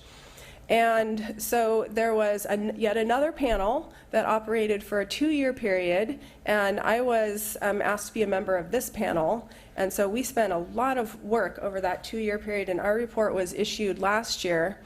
And we also reviewed all of the scientific literature, all of the research, that's the applied research that's coming out of a lot of pilot and demonstration projects that are being conducted in California and elsewhere. We did an additional risk assessment, and we concluded that it is feasible for the state to move forward with developing regulations for this new innovative practice of direct potable reuse. The reason I bring that up here is because this is also an endorsement, and this is explicitly stated in our panel report, that the groundwater regulations and the current practices for introducing purified water into groundwater is also a safe practice. And so the regulatory approach that we recommended for DPR builds directly upon the existing regulatory approach that's already in place. Now, there are some additional precautions that need to be put into place because the purified water in this case just keeps getting closer and closer and closer to the consumer. So there's still some additional engineering work that needs to be done and some additional science that needs to be done to provide an even stronger evidence base for the safety of this practice. But there were no red flags here that we identified in terms of this process moving forward. In terms of how the academy and universities continue to remain involved in these practices, I wanted to highlight a research center that I'm part of. This is a research center that is sponsored by the National Science Foundation and is based at UC Berkeley, Stanford, Colorado School of Mines, and New Mexico State University. And you can see the title of our center is Reinventing the Nation's Urban Water Infrastructure. So we are really looking at the future of where we think water infrastructure needs to go, and we see potable reuse as a very important part of that reinvention, and California is already a leader in that practice. And potable reuse is a major research theme in our research center. So we remain committed to continuing to advance the science of this practice, and we work closely with utilities in implementing our research. And it's not just us, so that was a little bit, I brought up that example because I'm very familiar with it because I'm involved in it, but we also just wanted to give you a sense of how many professors and universities there are out there that are actively engaged in conducting research on potable reuse. And so, you know, the evidence base for this practice continues to grow, and the regulatory processes that are in place are processes that continue to be informed by any new information that comes out. So even though I stated groundwater recharge is a mature practice, it's not a stagnant practice. It's a practice that continues to be informed by any new information that comes out that we feel agencies need to be responsive to. And so there's very much a two-way conversation going on between those of us that are doing independent analysis of this practice and then those who are actually implementing it. So at this point, our advisory panel has been provided with a lot of information by the district and by the consultants. We are in the process of reviewing all that information.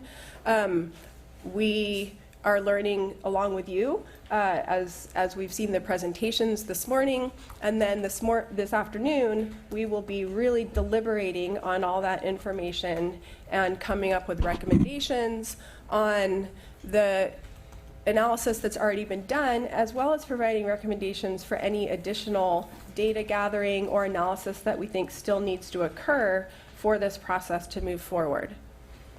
And I think that was my last slide. Thank you very much, Dr. Nelson. So that concludes the presentation part of today's public agenda. What I'd like to do now in order to provide an opportunity for us to, in order to provide an opportunity for our team to kind of get together and answer the questions that have been presented, is take just a few minutes, kind of take a deep breath, take a step back, think about some of the big takeaways that have come up this morning, and I'm going to summarize them as follows. The first is that this independent advisory panel that's comprised of some of the world's most renowned experts and is facilitated by the National Water Research Institute is preparing a rigorous review of the technical, scientific, and regulatory aspects of the Pure Water Soquel project. It's a responsibility this panel takes very seriously, and we're very committed to producing an excellent work product. We know that the district's currently evaluating alternative solutions to protect and enhance the region's groundwater basin and water supply portfolio. We know that there are no pristine water supplies. This is something that is a big takeaway in a lot of these projects. These pristine water sources simply don't exist. The challenges are different in every community, but none are pristine. And NWRI works to help communities make the water that's available to them healthy, and that's what we really are here to do. Public health, including the mitigation of both chemicals and pathogens, is the object of substantial and ongoing research to enhance the understanding and to enhance public health. And finally, the approach that's embodied in the Pure Water Soquel option that the staff's considering, that the district is considering right now, these are mature practices for developing local water resources. According to the best science that's available, we know they're protective of public health, and there's a lot of initiative and effort and research going into maintaining and developing that evidentiary basis for that conclusion.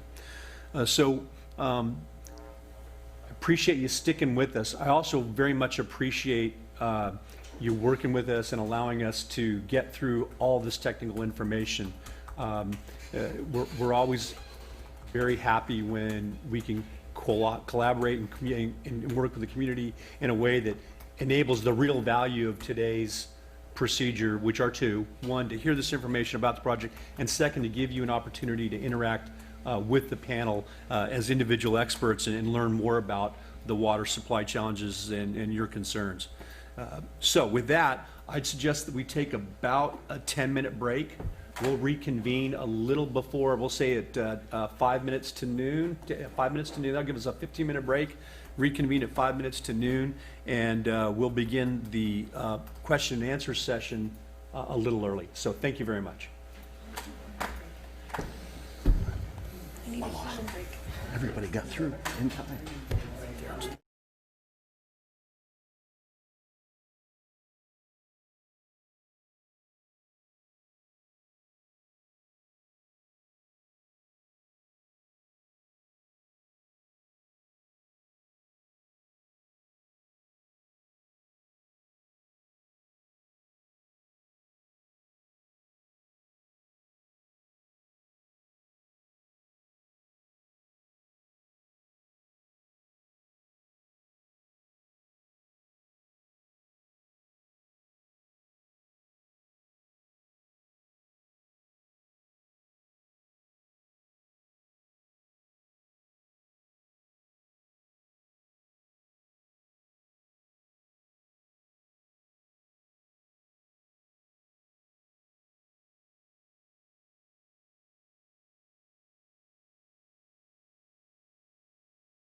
I want to let everybody know that we're ready to begin whenever we can get back to our seats.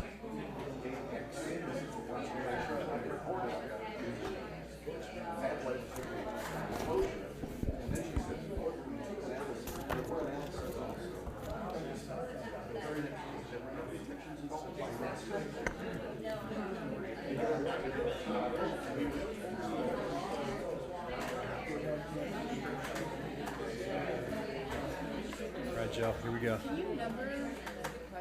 I will. I'll hand them to you. I'll read them.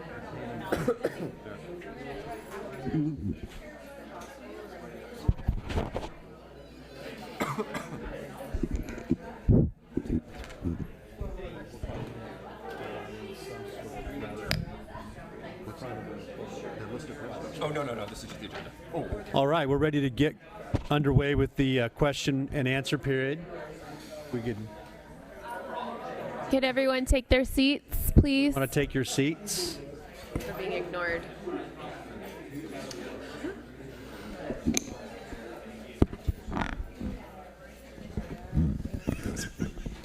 Thank you so much. We're ready to reconvene and start the question and answer session. I want to thank everybody for taking the time to participate and to give us these questions. I think it provides that opportunity that we were talking about to get the questions that are important to you answered by the panel.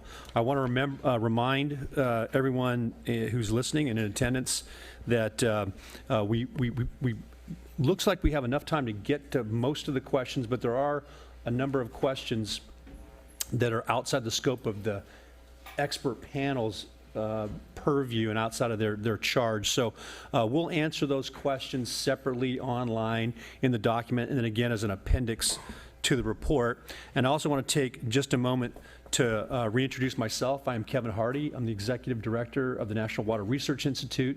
This is the public aspect of our independent advisory panel meeting on the Pure Water Soquel project. Today we have our independent panel that's comprised of Chair Channa Rock and panel members Cara Nelson, Gordon Thrupp, Joe Catruvo, and Jason Daticus.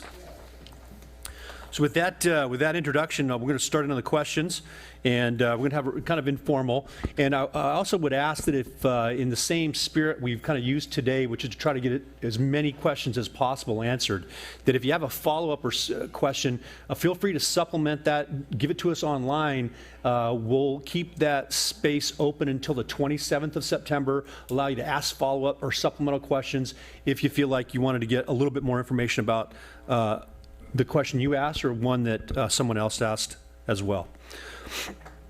So I'm not going to attribute these questions to anyone in particular, any person at all, and I apologize in advance if I butcher the question. So again, I hope you'll bear with me. But our first question is what long-term, and they mean 20 plus years, studies have been conducted to determine the health effects on vulnerable segments of the population?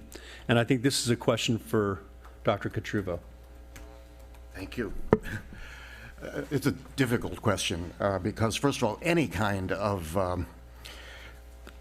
low-risk related epidemiology is virtually impossible to do. And when we're talking about drinking water contamination and highly treated drinking water, we're really talking about negligible risk situations.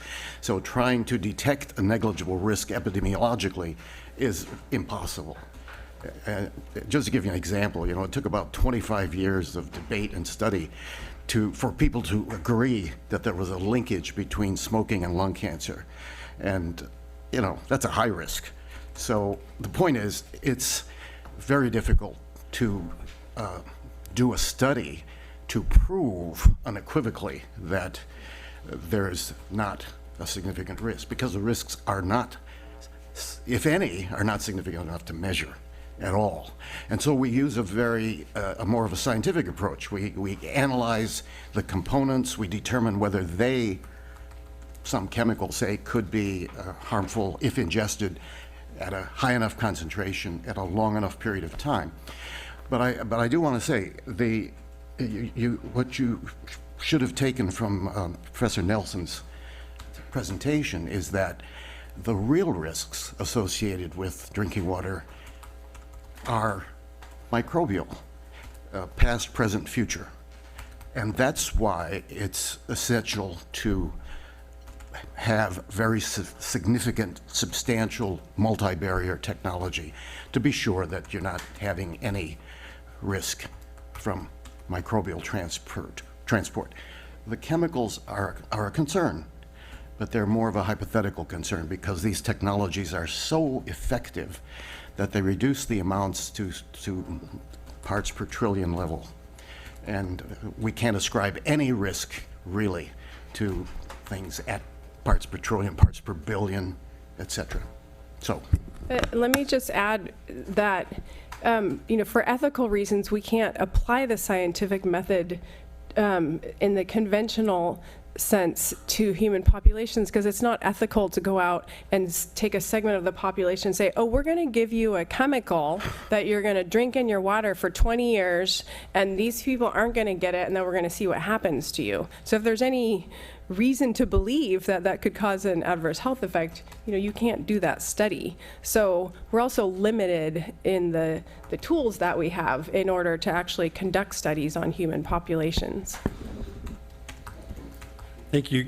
Carl, this is probably for you as well. It says the question is, you can't test for every CEC, so are there classes of CECs that are tested that give confidence that the CECs that are not tested would be removed by purification? Yes, absolutely. So Andy actually had a slide that had two small tables on it that listed compounds that are monitored. So these are called indicator compounds. And the idea is that, when we take this list of hundreds of potential compounds that we might be concerned about, we can group them into different classes that have different characteristics. So some of them are positively charged, some of them are negatively charged, some of them have certain types of functional groups that are amenable to biodegradation, some have functional groups that are amenable to degradation by hydroxyl radicals. So we can group them and then identify indicator compounds for each of those classes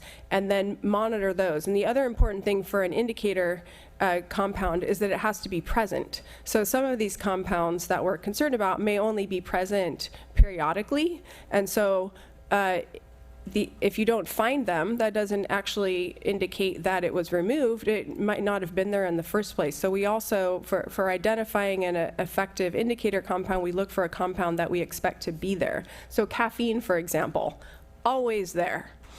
So that's a good one to monitor. So that's sort of the thinking behind the development of these indicator compounds, and those are the kind of recommendations that this state panel has provided. But each project that goes through the permitting process has to come up with a site-specific list of indicator compounds based on monitoring that's been done in your source water, and then based on the exact treatment processes that are being employed. Excellent. Gordon, this might be a question for you. Could purified water help reduce disinfection byproducts? And clarifying by saying, if purified water is replenishing the groundwater basin, could this help with the arsenic problem by diluting the water with naturally occurring levels of arsenic in it? It's sort of two separate questions, I think. Yeah, as was also presented in the initial descriptions of the project, there's one of the main benefits of the potable reuse treatment is that there's much lower incidence of the treatment byproducts. So there would not be the same trihalmethanes and things that we see in the traditional treatment. So that would reduce that. That would reduce those levels of those chemicals in the groundwater when it's re-injected.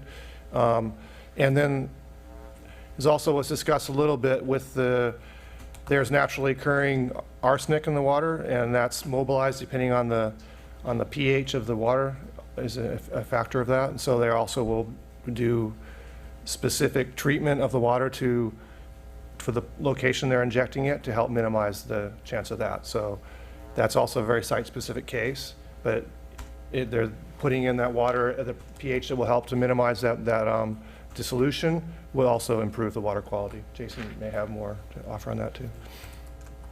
No, I concur with Gordon's. Thank you, Jason. We'll stick with you. What can be done to add protections into a treatment system in case of a system failure? For example, if there's a break in microfiltration or reverse osmosis, how quickly could it be identified, and how could groundwater replenishment be stopped before contaminated waters enter the groundwater? So let me speak from my experience overseeing the facility we have down in Orange County that uses the similar process being proposed here for Soquel. One of the big advancements that's occurred over the evolution of our facility, starting in the 1970s to the present with our current facility, is the improvements in online sensor technology that allows us to really understand and control the treatment process in real time. So we're able to look at things like, out of the microfiltration process, the turbidity or clarity of the water continuously coming out of that process, making sure that filtration is working like it should be, and there's not a breach. Similarly, out of reverse osmosis, we can look continuously at the electrical conductivity in and out of the process, which is a proxy for how much salt is in the feed water and then coming out of the membrane process, because reverse osmosis is original design is to remove salt. And we know it's good at removing other contaminants as well, but we can look at that in real time and look for any deviations in normal product quality, what we'd expect the removal to be. We can pick up those very quickly. We also do that with total organic carbon as a way to look at the organics removal of that process. We have online sensors that allow us to do that. And finally, on the last process, on the ultraviolet and advanced oxidation process, that's something we have dialed in very, very tight on our plant in terms of, one of the primary reasons for that barrier is the disinfection as a pathogen barrier, using ultraviolet light for that. And the way our plant is set up, and many others are, is that if we're not giving the required UV dose to inactivate the required amount of pathogens, or to have that advanced oxidation reaction proceed, if we're not hitting that dose, the plant shuts down automatically, whether that's because of failure of the lamps, the power goes out, an operator makes a mistake, or the algorithms can't allocate the amount of capacity needed to achieve that dose, actually takes it out of their hands and shuts the whole facility down, and that water doesn't get released for recharge. So there are ways to design these facilities, especially with the real advances in sensors and computing, such that you can really limit your chances at failure, and not having the processes operate as they're intended. Thank you.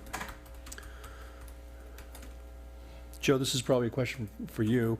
As new CECs continue to emerge, how can this project keep pace with ensuring that they're monitored and removed to safe levels prior to recharging the aquifer?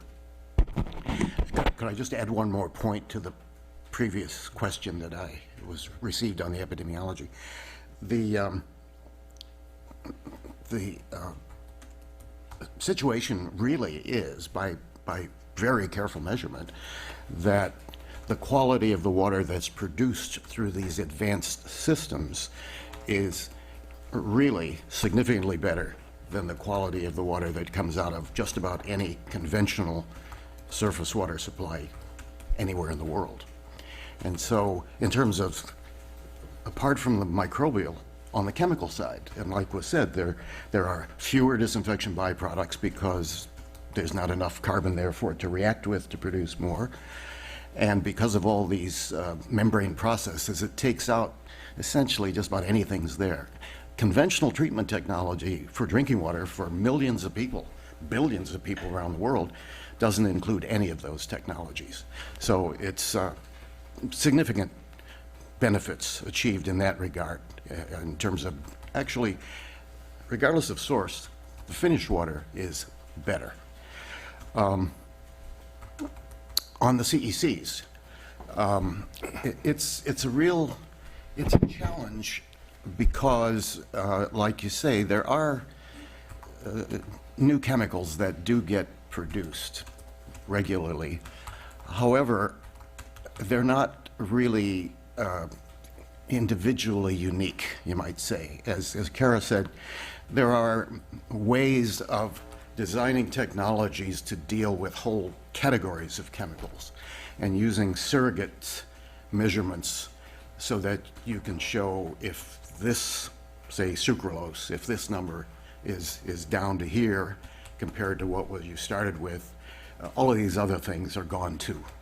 And so you really don't need to measure every chemical every day.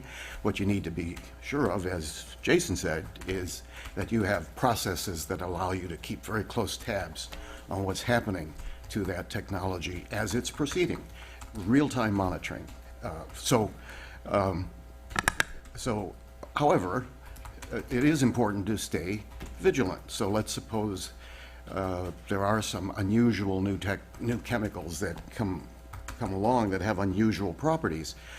The ones I can think of most recently are the perfluorinated compounds, the PFOA, PFOS, which are found typically in groundwaters around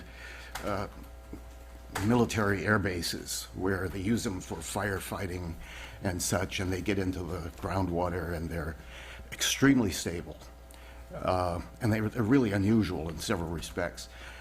But it turns out that even those are well removed by these kinds of technologies. So, and I think that's the way to think about these technologies. They're not pinpointing specific chemicals. They're dealing with large groups of chemicals with certain physical chemical properties. So they're there as very efficient, very effective barriers for even new chemicals that may come along. And let me just add to on that, some of the existing research that's going on around the world is there's some work that's going on analyzing raw sewage and trying to identify anything unique and unknown that is present in raw sewage.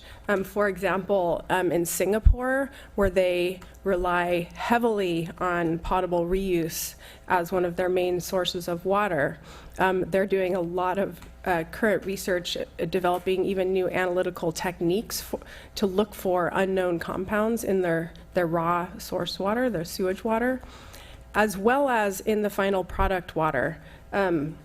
One of the projects we have going on at Berkeley through our Renew It Center is really digging into what's left after all these treatment processes.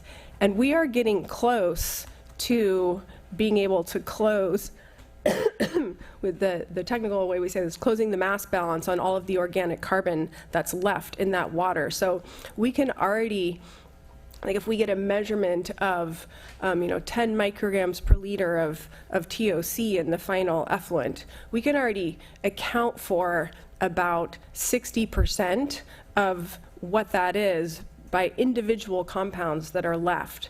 And then we're working on techniques that will allow us to identify the rest of that. These are extremely low concentrations. So it's not even necessarily motivated by the need to protect health. Like, we don't need this information to know this water is protective of public health. But if we can come up with a method to identify everything that's there, we should. And so that's the kind of research that's going on that continues to build a stronger scientific basis for this practice. But there's no reason to believe that current practice and the current methods that are in place are not already protective of public health.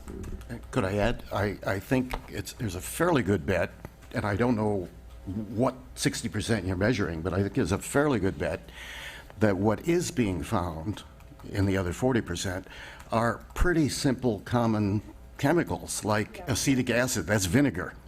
And the reason is those are the kinds of products that are produced when you do this oxidation. It takes big molecules and converts them into little molecules.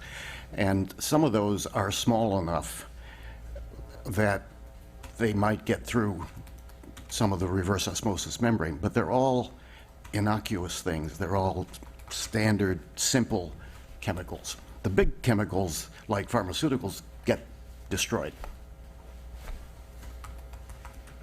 Thank you. I'm going to conflate this question, so I apologize. And again, if I butcher this question, feel free to ask a supplemental question follow-up online. But the question essentially is, how will the groundwater residence time be determined between injection and recovery for the public water supply? And then also, how do we know that the groundwater quality, how will the groundwater quality be monitored prior to additional treatment for delivery to customers? And Jason, that's probably you or Gordon. Sure. So, so the regulations that would govern a project like this have requirements for this. So between the point of injection, wherever that would be, and the nearest point of extraction by Soquel, the regulations stipulate they would have to have a minimum of 2 monitoring wells, or points between where they can collect samples of the groundwater and essentially monitor the flow from the injection point to the recovery point from their production well. So the state requires a minimum of 2, requires that those wells be tested quarterly for a list of indicators and other constituents that help verify that essentially the monitoring at the plant didn't miss anything. And so you can think of it as kind of a verification step. So that's built into the regulations. Those are the requirements. They must do post-recharge monitoring before the water even shows up at one of their drinking water wells. And in terms of determining the residence time, typically that's the way that the industry practice of doing that is beforehand using a computer model of the groundwater basin. It allows them to incorporate their existing understanding of the system, and make some predictions about how long that residence time will be. And then the state has some requirements about how long it has to be underground, based on ability to respond to a problem, supplemental removal of pathogens underground. They have requirements. You can use a model to establish those requirements initially, but ultimately they'll have to monitor for a tracer in the water, an indicator of the water, with those wells or others that they put into the project to verify the residence time. And so the regulations the project will be under prescribe a lot of things related to residence time and verification of the quality after it's underground. Good, thank you. Joe, we're going to come back to you. The question is, some 120,000 chemicals are registered, but the presentation seemed to show only a relative few. Do these few account for 100% of the plant's non-water output? And if not, what percentage?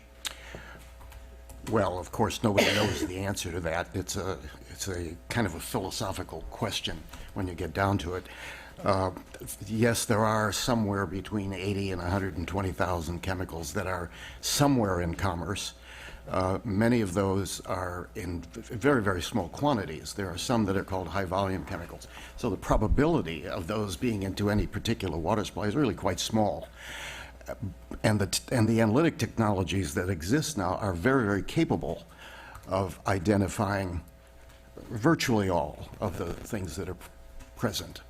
And it's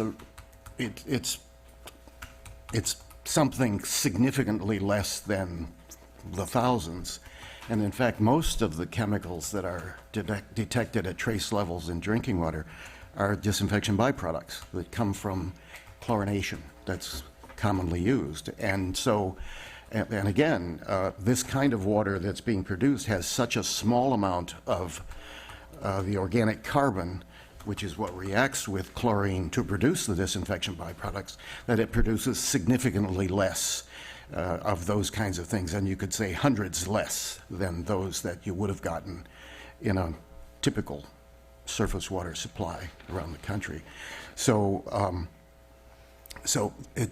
first of all, nowadays there are screening processes for chemicals that are going into commerce. These processes actually started around 1975 when the Toxic Substances Control Act was passed. Every new chemical that's going into commerce has to go through EPA's review system up front. And a decision is made on whether, and they provide information along with it, and a decision is made as to whether that is sufficient information, whether additional information is needed, or whether it's not going to be allowed to be entered into commerce. So that process has worked very successfully. They looked at a couple of thousand new chemicals per year. I used to be director of that division. And, but there are some older chemicals, like the perfluoroacetic acid that I mentioned, that actually went into commerce before 1975. So there are those out there. But again, the analytic technology is extremely good, at measuring virtually anything at parts per trillion levels most of the time.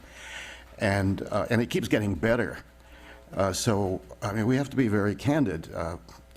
When the progress in analysis keeps going, pretty soon we'll be talking about parts per quadrillion or quintillion or whatever it is. But the thing to remember is just because we're finding these things doesn't mean they're new. It just means we're now able to analyze them. But the other thing to remember is the lower the number, the lower the concentration, the less the concern, really. 500 years ago, there was this alchemist, his name was Paracelsus, and people like to quote him because his statement was, the dose makes the poison. Everything is toxic. The dose makes the poison. And, it's kind of a gross generalization, but it's really true. And so it's a matter of finding out what's there, making sure it's not of concern from a risk perspective, making sure you have the technologies in there that are the barriers that keep things out and knock them down significantly. And that's as good as it gets. I would say if you're asking these questions about the water, you should ask questions about, well, what's on the salad I ate that, wasn't cooked and might have been sprayed with some pesticides, or probably was. In other words, water is not unique. Water is probably the purest thing that you get exposed to in your life. And this kind of water is probably among the purest of the water.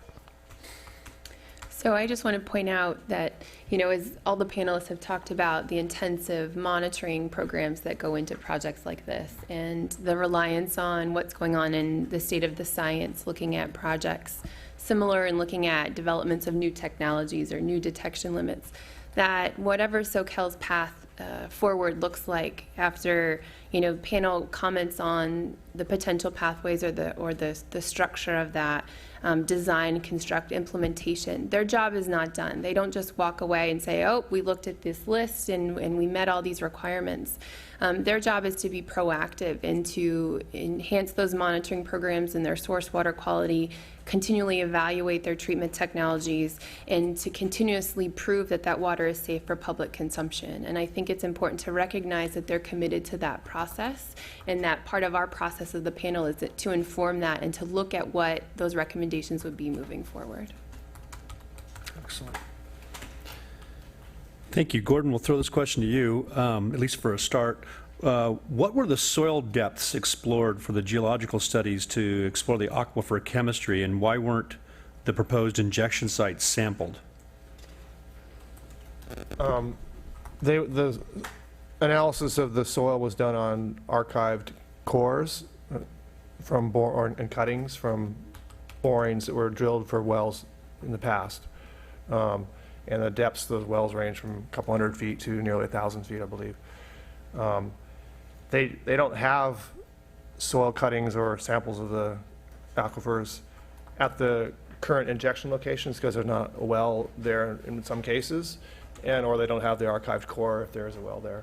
So they will also, as was discussed, it's site specific in terms of the characteristics of the water at each location. So that will be assessed if they decide to move ahead with that. That will be assessed to help optimize the adjustment of pH and other qualities of the water. But the depths range from a couple hundred feet to nearly 1,000 feet. Carl, this question's for you. Approximately how many lives are saved and how many maladies are prevented by implementing Pure Water Soquel versus keeping the present water sources? Well, fortunately, I think the answer to that is none, because I think that your current water source is of really good quality, and the pure water Soquel water would also be of very good quality. So the levels of risk we're talking about here are, you know, like what's the allowable risk in drinking water is negligible. So as long as the water through either source meets all of the applicable regulations, there should be no detectable difference. So you're in good hands now, and you'll be in good hands in the future. Good, Jason. More on a practical kind of application of technology level. Are there cases in existing purification plants where there's been a failure of the system, and did this result in contaminated water entering the aquifer? So I'm not aware of, first of all, from the question, it kind of depends what you consider to be a failure and what you consider to be contamination of the aquifer, right?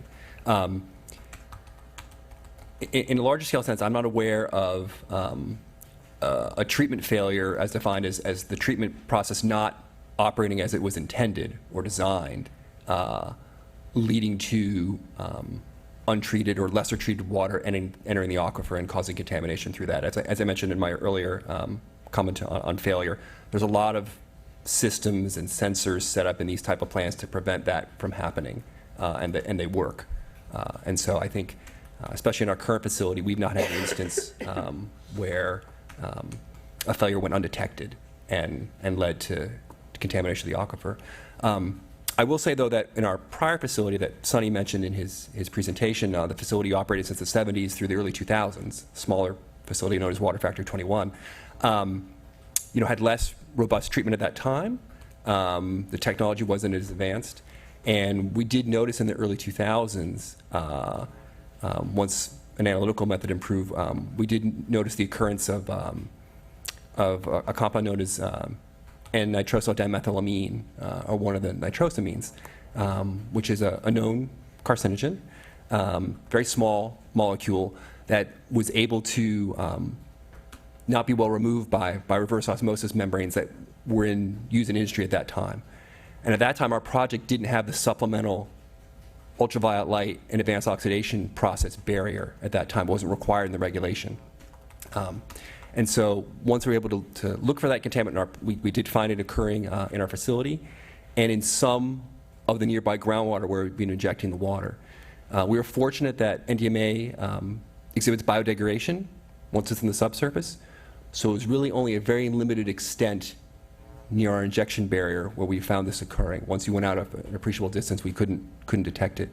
But we went through a big effort to characterize that in our plant, characterize that in the groundwater, and found really only one drinking water well was affected by that. And so in that case, the district went ahead and put supplemental treatment on that well, and then added supplemental treatment, that UV treatment, onto our reuse process so that we could treat for that contaminant. And I think I can safely say that the reason why advanced oxidation is required as a part of these projects now in the formal regulation that was passed by the state, I think was informed by our experience 15 or 20 years ago, and realizing that having another barrier after reverse osmosis was appropriate to help prevent things like this from occurring, from unknowns from getting through the process. So we were able to manage that. I think this is one of the instances where having residence time in the ground was an advantage of the project, and the Soquel project has that advantage because it gives you time to respond, gives you an opportunity for natural attenuation and biodegradation in the aquifer itself before the water ends up in the drinking water supply. And then I think our experience has led to the supplemental treatment to make the treatment even before the water is recharged even more robust. Good. Comment on that? Just about the nitrosamine. It is recognized as a carcinogen. However, there's a question of what's the risk? What's the incremental risk? We did a study a few years back, and we showed that people produce dimethylnitrosamine in their bodies as normal metabolism because we're always turning over muscle and mass and proteins and so forth. And so we found that about 99.99% of the daily exposure to nitrosamines like that we manufacture ourselves. And so it just goes to show how very conservative they were in managing the water quality with just a very tiny amount that they detected, and so they dealt with it. And so all of these regulations are conservative. They're designed to be protective. One last point related to off-spec water. If it were to, if there were alarms to be triggered or a plant to be shut down, in all cases of projects like this, there are plans in place and mitigation strategies to place that off-spec water in a specific location. So it's pre-thought out, it's predetermined, and part of the planning process.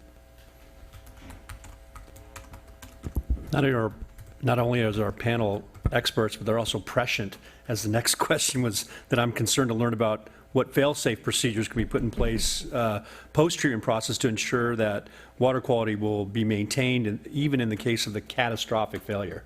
So anybody want to build on the prior answer?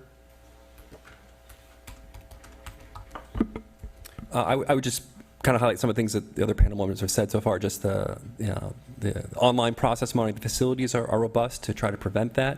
And then as a requirement of these projects, again, Soquel will have to do monitoring in the ground before this water arrives at their production wells. So they'll be required to verify the quality at a minimum of 2 locations, potentially more.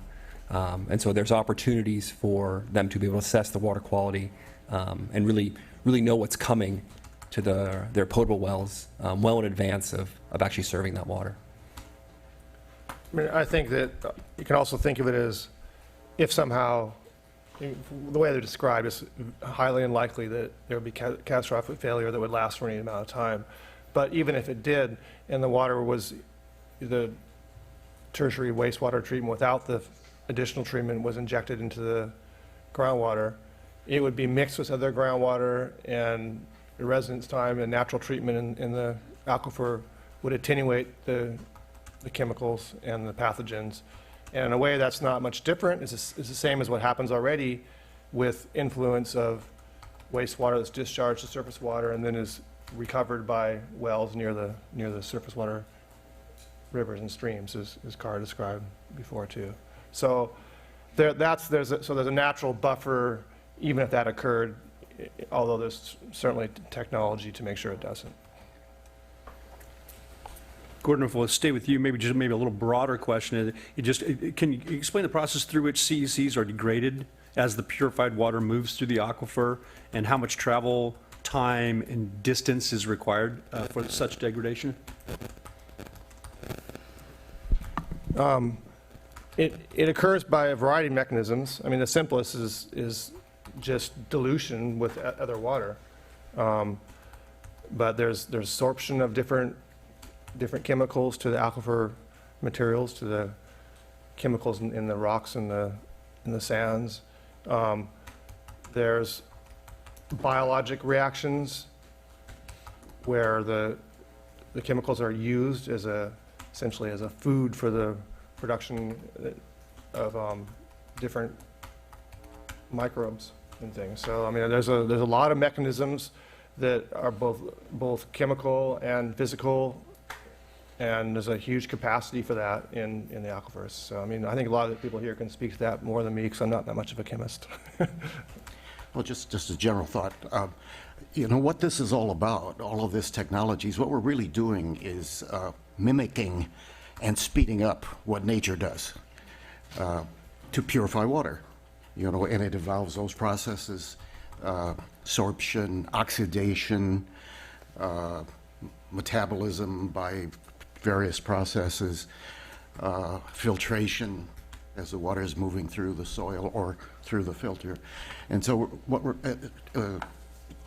hydroxyl oxidation, the point is we're doing what nature does. We're just doing it faster and more efficiently. And so the idea is to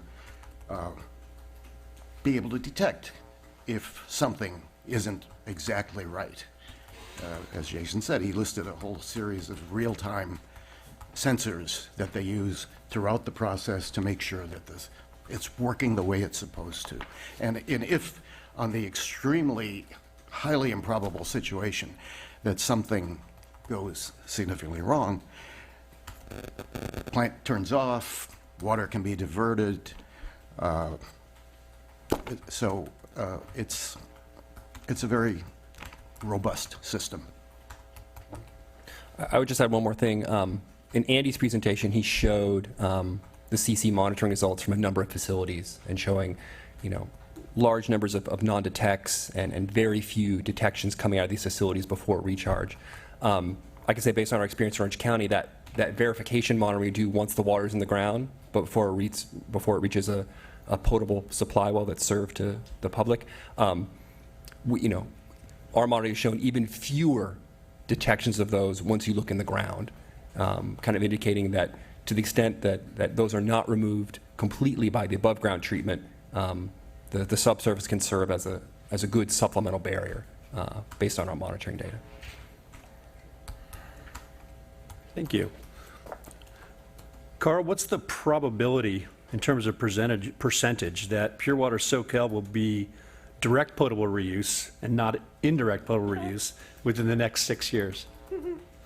Wow, I don't think I can see the future, unfortunately. So that's a question for you guys at the district and your board, I guess, to contemplate, and community members can certainly provide input into that process. There are a few agencies in California that are lining themselves up to be able to pursue DPR. But the planning and design process is slightly different, so it's likely that additional treatment will be required.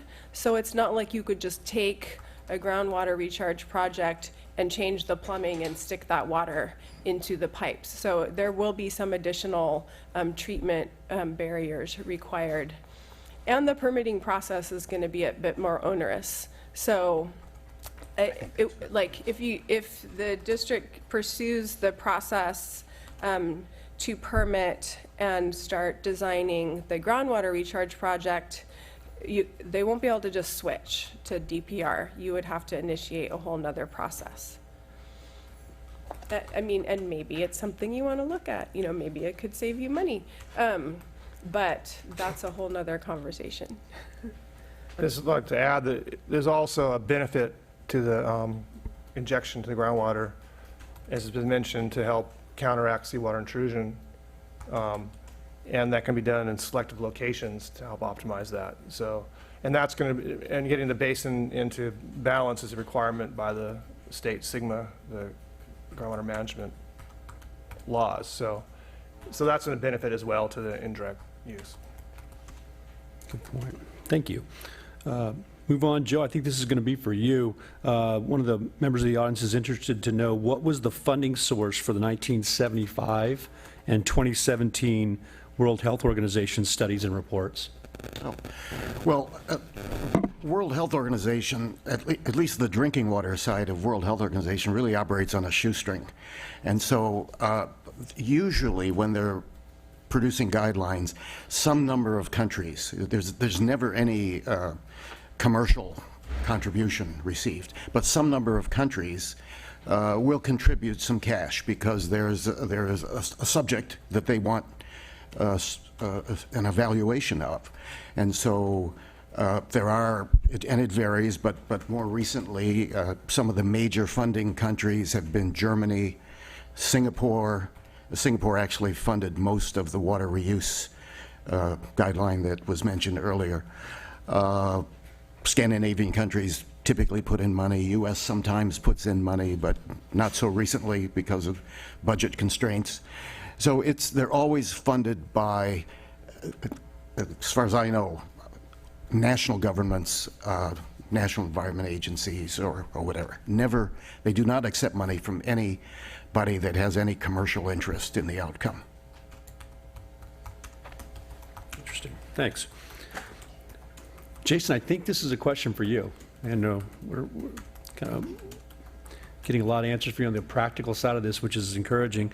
If pure water is used, if Pure Water Soquel used Santa Cruz's treated drinking water from Graham Hill instead of secondarily treated wastewater, how much better or worse would the CEC outputs be?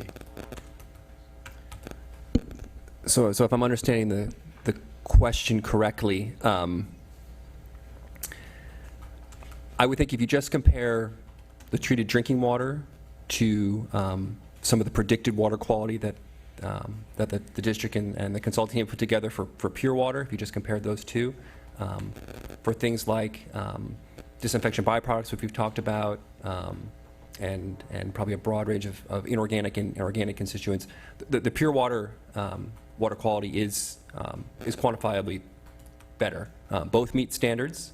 Both will meet drinking water standards. But I think, given the processes involved, being more simply more treatment process being involved for the pure water process, I think that the water quality would be will be better through pure water. If you're comparing treating the drinking water using the processes proposed for pure water versus treating the secondary effluent with those same processes, given the way they work and given how robust they are, your end products are going to essentially be the same.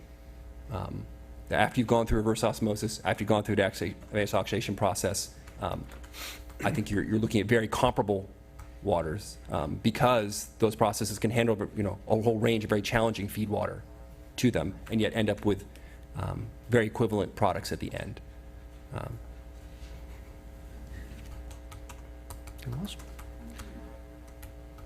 Shanna, I'm going to throw this question to you. Could you please address, or maybe your colleague that would be the right person to answer, the recent Australian study showing a bacterial glue forming over time in reverse osmosis membranes that cannot be removed by a standard cleaning process? Ooh, I'm not sure if I am as familiar with that. I'm assuming that they're talking about exopolysaccharides. Does everyone know? Yeah? Right? Yeah. Do you want to talk about any of the procedures that you do to clean? Yeah, I can just mention just briefly some of the things we do at our facility to keep up the efficiency of the membranes. Certainly the way we operate, we operate our membranes with a little bit of, a standard practice, a little bit of chlorine added to keep biological growth down from the membranes. So that operates continuously. And then through a regular, just looking at their operating parameters, what the pressure's like, what the salt passage is like, we can tell pretty well when a membrane should be cleaned. And we've had luck finding, using standard, industry standard procedures used for reverse osmosis, not just for drinking water, but for other applications as well.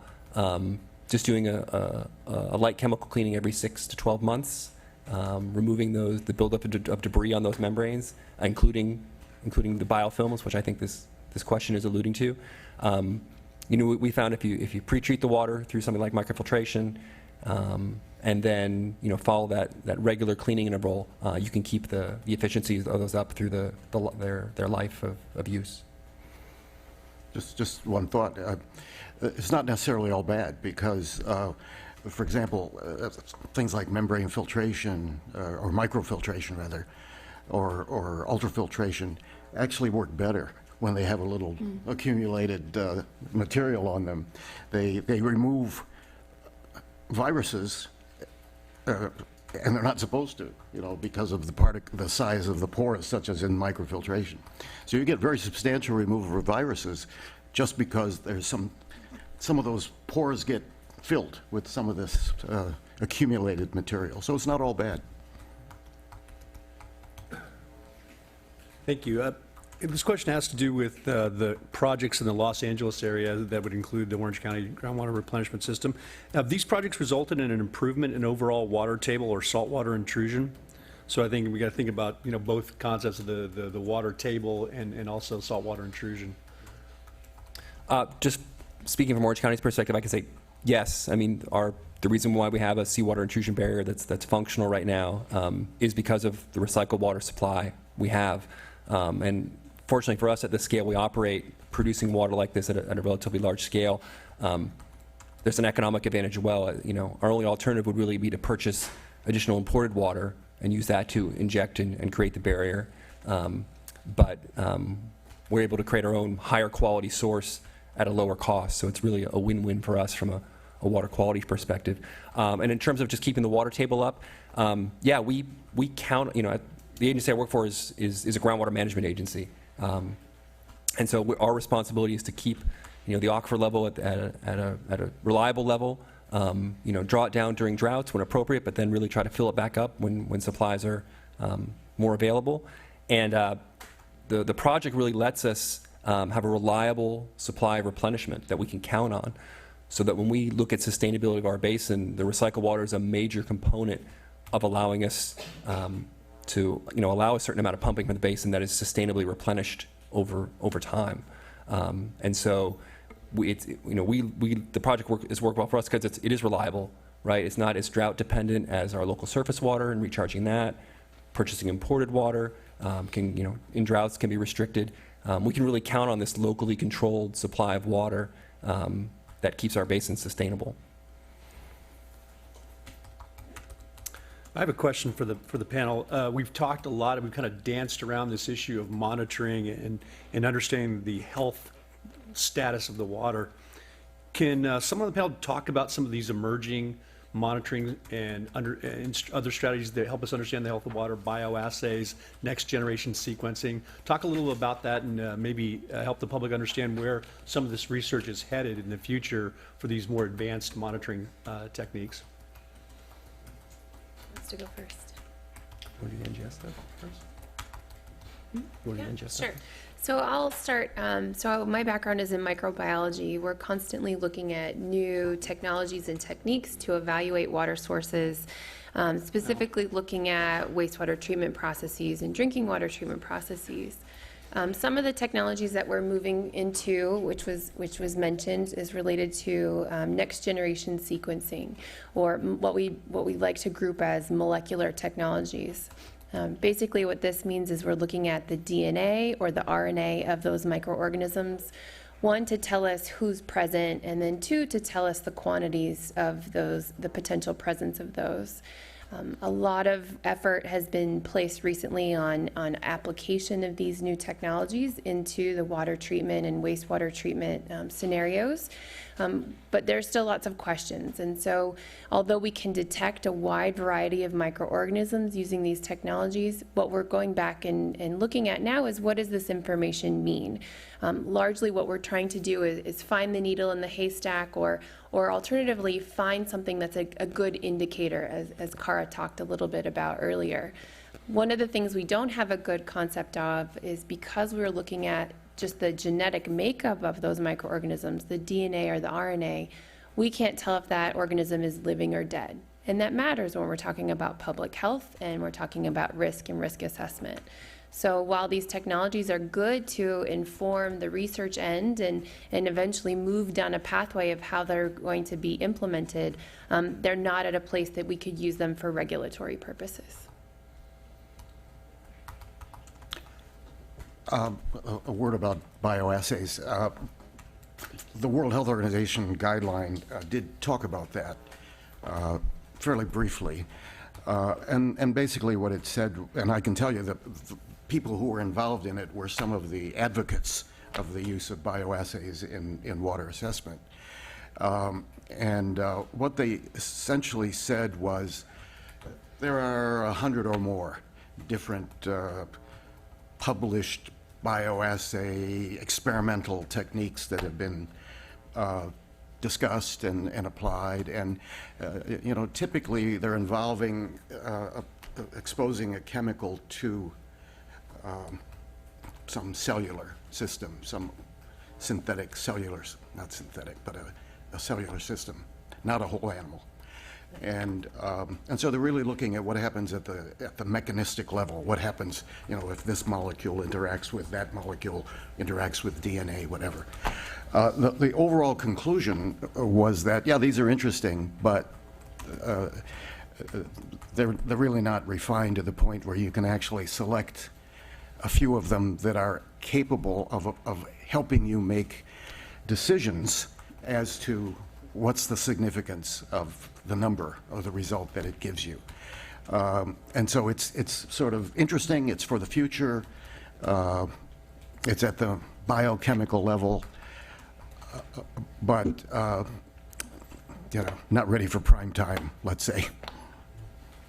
Just to follow up on that, I would agree with Joe's assessment there, but still, knowing that there's still being researched, validated, refined for their use to formally assess water quality, our facility has been involved working with researchers at various universities as they work on these refinements and improvements to them, and had water from our facility tested as a part of that.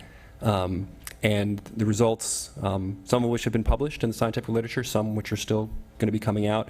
All the results I've seen of our water quality with those select assays have shown no difference between our water and conventional supplies, if not showing, again, better quality as inferred from a bioassay, looking at our water quality compared to conventional supplies. So far what we've seen kind of in that research setting is that, given the technology involved and the high level of treatment, they don't seem to indicate any additional risk compared to the more conventional measures of water quality. I'd like to add on to that too. So one of the challenges in assessing new technologies, new measurement techniques, new analytical instruments that might be coming along is a lot of them are being developed by vendors and entrepreneurs who want, there are whole conferences by investment companies that, you pay a lot of money to go to those conferences and they say, the water market is worth, hundreds of billions of dollars and you could get in and get your piece of it. And so there are a lot of companies that are out there trying to develop the next generation of technologies to measure contaminants in water. And they're proposing stuff that just doesn't work. They tell a beautiful story, they make it sound really sexy, and I get invited to assess technologies like this all the time, and most of them are they will never work. And it's sometimes not even for bad intentions, it's just that the reality of what we need from an instrument that can improve upon what we already have, it is really hard to develop something that's better than what we already have. So I always recommend, you should never trust a new instrument unless it's been really validated by a team of university researchers independently. You should never believe a vendor that comes along and says I've got this thing that's going to solve all of your problems and it's better than all of the existing technology. So if Soquel Creek does decide to move forward with the groundwater recharge, there are a lot of universities in reasonable distance from you that I'm sure would be happy to collaborate with you if you do get to the point where you want to evaluate some new technology, some new analytical technique that's being proposed, because that's sort of where the development needs to happen is close collaborations between actual implementers of these projects, independent researchers, potentially also working with the provider of the technology, but that's willing to have this truly independent and rigorous analysis of whether that technology can improve upon what we're already doing. Good. In the little time we have left, I just wanted to ask one more question, and it kind of open to the whole panel. And for citizens who couldn't attend today and are watching this video in a few months from now, and give you an opportunity to provide some context. What in your view individually, your views individually, are kind of the important site-specific considerations that make Pure Water Soquel and the projects being proposed maybe a little bit different than some of the other projects we've seen, or is it really just the same? And maybe elaborate on that just a little bit. I can just add a couple things on the treatment side. One is what's being proposed is a fairly small facility, and so that is, different from the scale, for example, that Orange County is operating at. And so I think that that's something that we want to look at very carefully. Are there any particular challenges that come with operating a smaller scale facility? Although there are there are similar scale facilities that are actually demonstration facilities for some of the larger projects that exist.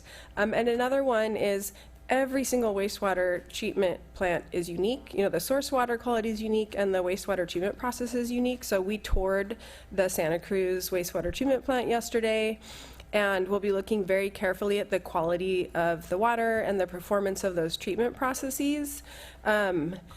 The process is actually quite similar to what they use down in Monterey. So I think there are other existing projects that already are happening that move forward, but we do need to look specifically at the unique upstream processes before the advanced treatment process and think about how those might affect the advanced treatment. I think another component of it that's different in some ways than other projects is that it's one of the new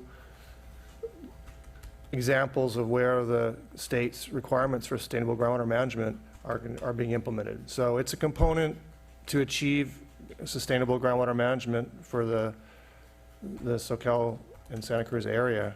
That's a requirement, and so it's one aspect of moving ahead to achieve that. So, and that's not necessarily what some of the air projects have certainly helped achieve that and are very important. But they've been in much longer term projects that already were being proactive with that. So this is also in response to a new requirement. Great, so I'll just add, not necessarily something necessarily different or unique about the project, but commend Soquel for engaging NWRI in the panel process and looking at successes of similar projects like this that have been done across the state of California and learning from those projects for your project success. Trying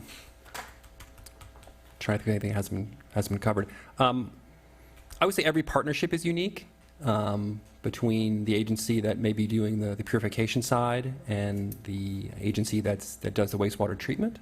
That relationship is very, very important to the success of these projects, both in implementation and then in operation. And so I think that's something that both entities involved in this will have to decide. What the relationship will be contractually, but also I think they both feel like they have, have a responsibility to both their respective communities to put forth a viable project that protects public health. And so I think how that relationship forms and given, I know various sites for locating the facility are being evaluated through the process, and so I think some of that will determine some of the parameters of that relationship. But just almost jurisdictionally or institutionally, each one of these projects is a little bit unique and brings its own complexities to it. I think you're looking at several options. This is one of the options that is being considered for supplementing the water. I think we're being asked to say, is it a viable option from a public health perspective? And what we can say from our experience in, many existing facilities using the same technology, that it's excellent technology. It works very well. But I think Kara's point is important, and that is that there's a level of sophistication that's required to operate these kinds of systems, and therefore there's a kind of a critical mass of operational expertise. The design part is just fine, lots of experience. The operational side is can you get the right people? Will you have the right people that are properly trained to keep that facility functioning? And so this is on the smaller side. It becomes a little more complicated question. But that's the only question I would raise. I want to be respectful of the panel's time, and we've run over, but we have one last question that I think was within the panel's scope, and that is, what, if any, processes short of pure water Soquel can be used to remove or prevent disinfection byproducts.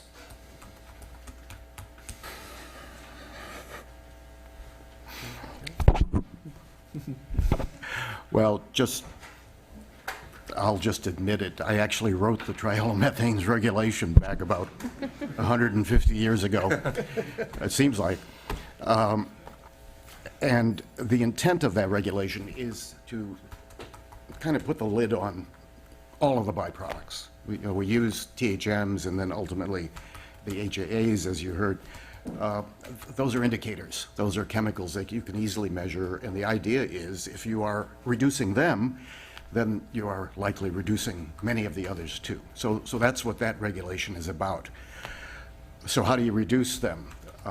Well, there are several ways to do it. You can change them by, instead of using free chlorine, use chloramine, which in the distribution system, and so that doesn't produce as many of those kinds of products. It produces some others, but not as many overall.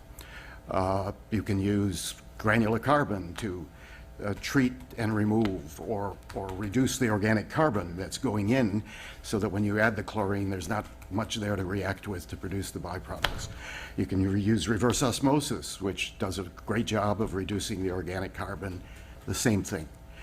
So there are several options you can use. You can use more UV as a ultraviolet light as a disinfection agent, as opposed to a chemical reactivity agent. So there are lots of choices, and it's a matter of is there a significant risk to be managed? Has not been established really. How much cost? How much do you want to spend for insurance, basically? It's as simple as that. And these have been regulated since 1979. The THMs have been regulated since 1979. And the U.S. is the most stringent of the whole world in terms of regulating those things. Well, thank you very much, and I want to thank the public for really creating a fascinating and educational dialogue for me. I know I learned some things here today, so hopefully the public and the folks who are watching on the video learned as well. Thank you to the panel for going not only the full hour that we had allocated for this part of the agenda, but a little bit over. So thank you very much. I want to show my appreciation for the staff and really pulling this, working with us to pull together what I think was a very effective public presentation, and thank you all very much. Remind you that if you submitted a question that was outside of the scope of the panels going to the district's intentions or to economic issues, we're going to answer those questions online as we work through the rest of this project and provide answers to those questions in appendix to the report as well. If you have follow-ups to any of the questions you had or heard answers to today, please feel free to submit those supplemental questions. We'll answer those as well. And I'll thank you for your time and conclude this part of the meeting. Thank you very much for attending.